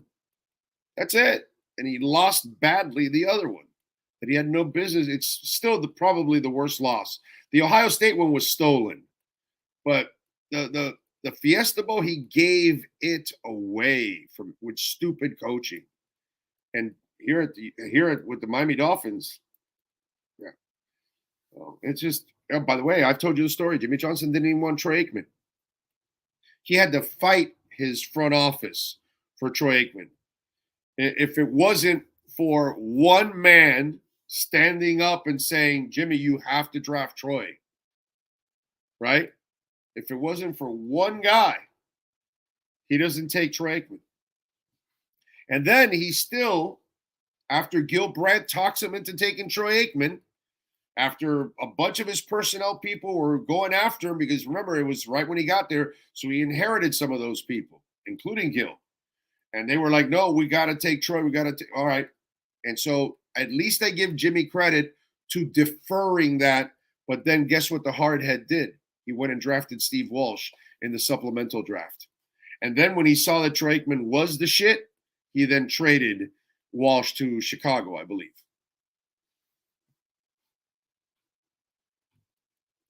Sometimes you're not as great as they tell you are. Sometimes that person is not as great as you make him out to be. But whatever, man. Yeah. People can do whatever. Yeah, Peter, we've been talking about it already, my brother, for about an hour already. So, yes, we know about Adam Schefter. Thank you, sir. Appreciate you looking out. Ray says, remember, back then, Jimmy's commercial for the Dolphins, we got a shot. Not a chance. We got a shot to be special. Yeah, you weren't special or anything. Jim Gleason says, yeah, baby, Big O show, best in the biz. And Fangio finally to the Dolphins. It's a beautiful thing. Need to merchandise a T-shirt with the Big O saying. Yes, we do. Yes, we do. Yes, we do. I gotta get the merchandise up already because that's something that we need to do in a big time way. Is there a Cowboy dynasty without the Herschel Walker trade? No, there isn't. No. Channing Crowder and Carlos Dansby were great sound bites. Yeah. Channing was a solid player. And Dansby, when they got him here, he was a solid player. He just couldn't cover. That's all. Oh, this reminds me of Ricky Williams hiding inside his helmet for those interviews. He later said, I wasn't ever being interviewed deeply. Of course not. Because it's just regular, silly football questions that we ask everybody, the same questions over and over again. So, by the way, Sean, I have no idea who he wanted outside of Troy Aikman, but if he doesn't get Troy Aikman, it's a lot of problems. Let's see. Sean Payton, is really good as everyone wants to make it out to be? I don't think so. He's never devolved a QB or evolved or developed, you mean? I think you mean developed a QB, and his offense was never good enough without Breeze. Well, we shall find out now, right? Right? He never accomplished anything without Breeze, so we're going to find out. All right, we are out of here. We thank Ira Winderman and Alan Poopart as always. We thank every one of you for tuning in. Thank you. We appreciate all of you out there. If you send in a super chat, Cash App or Venmo at Cash Big O Show. Did I get all the super chats, by the way? I just want to make sure I got them before we is out of here. Let me see if there's any Venmos. No Cash App or Venmos. So we are good. And Bitcoin at 23,800. So that's also good. I love it. I love it, man. This is awesome. Avalanche over $22. Right now, the one that's climbing a lot is Illuvium. They're up 21%. They're up to $81, man. That thing was down to the 30s. Okay? 30s and low 40s. It's crazy. All right, we are out of here. We will see you tomorrow. And we're going to be live at Hialeah Park in the afternoon, 3 to 6. Okay, I get to sleep in a little bit. I am driving 9 hours home now. Okay, so, take it easy on me here. All right, do a little LRB, a little Riverbend. Take it easy on me. It's easy to see. Anyway, so we are out of here. We'll see you tomorrow. We love you all. Thank you, Doug. Thank you, Victoria. Appreciate you guys. Looking forward to broadcasting from the Ticket Sports Bar one day. That'll be fun. So we'll see you all tomorrow. Same time, same place, same bat channel. I love you.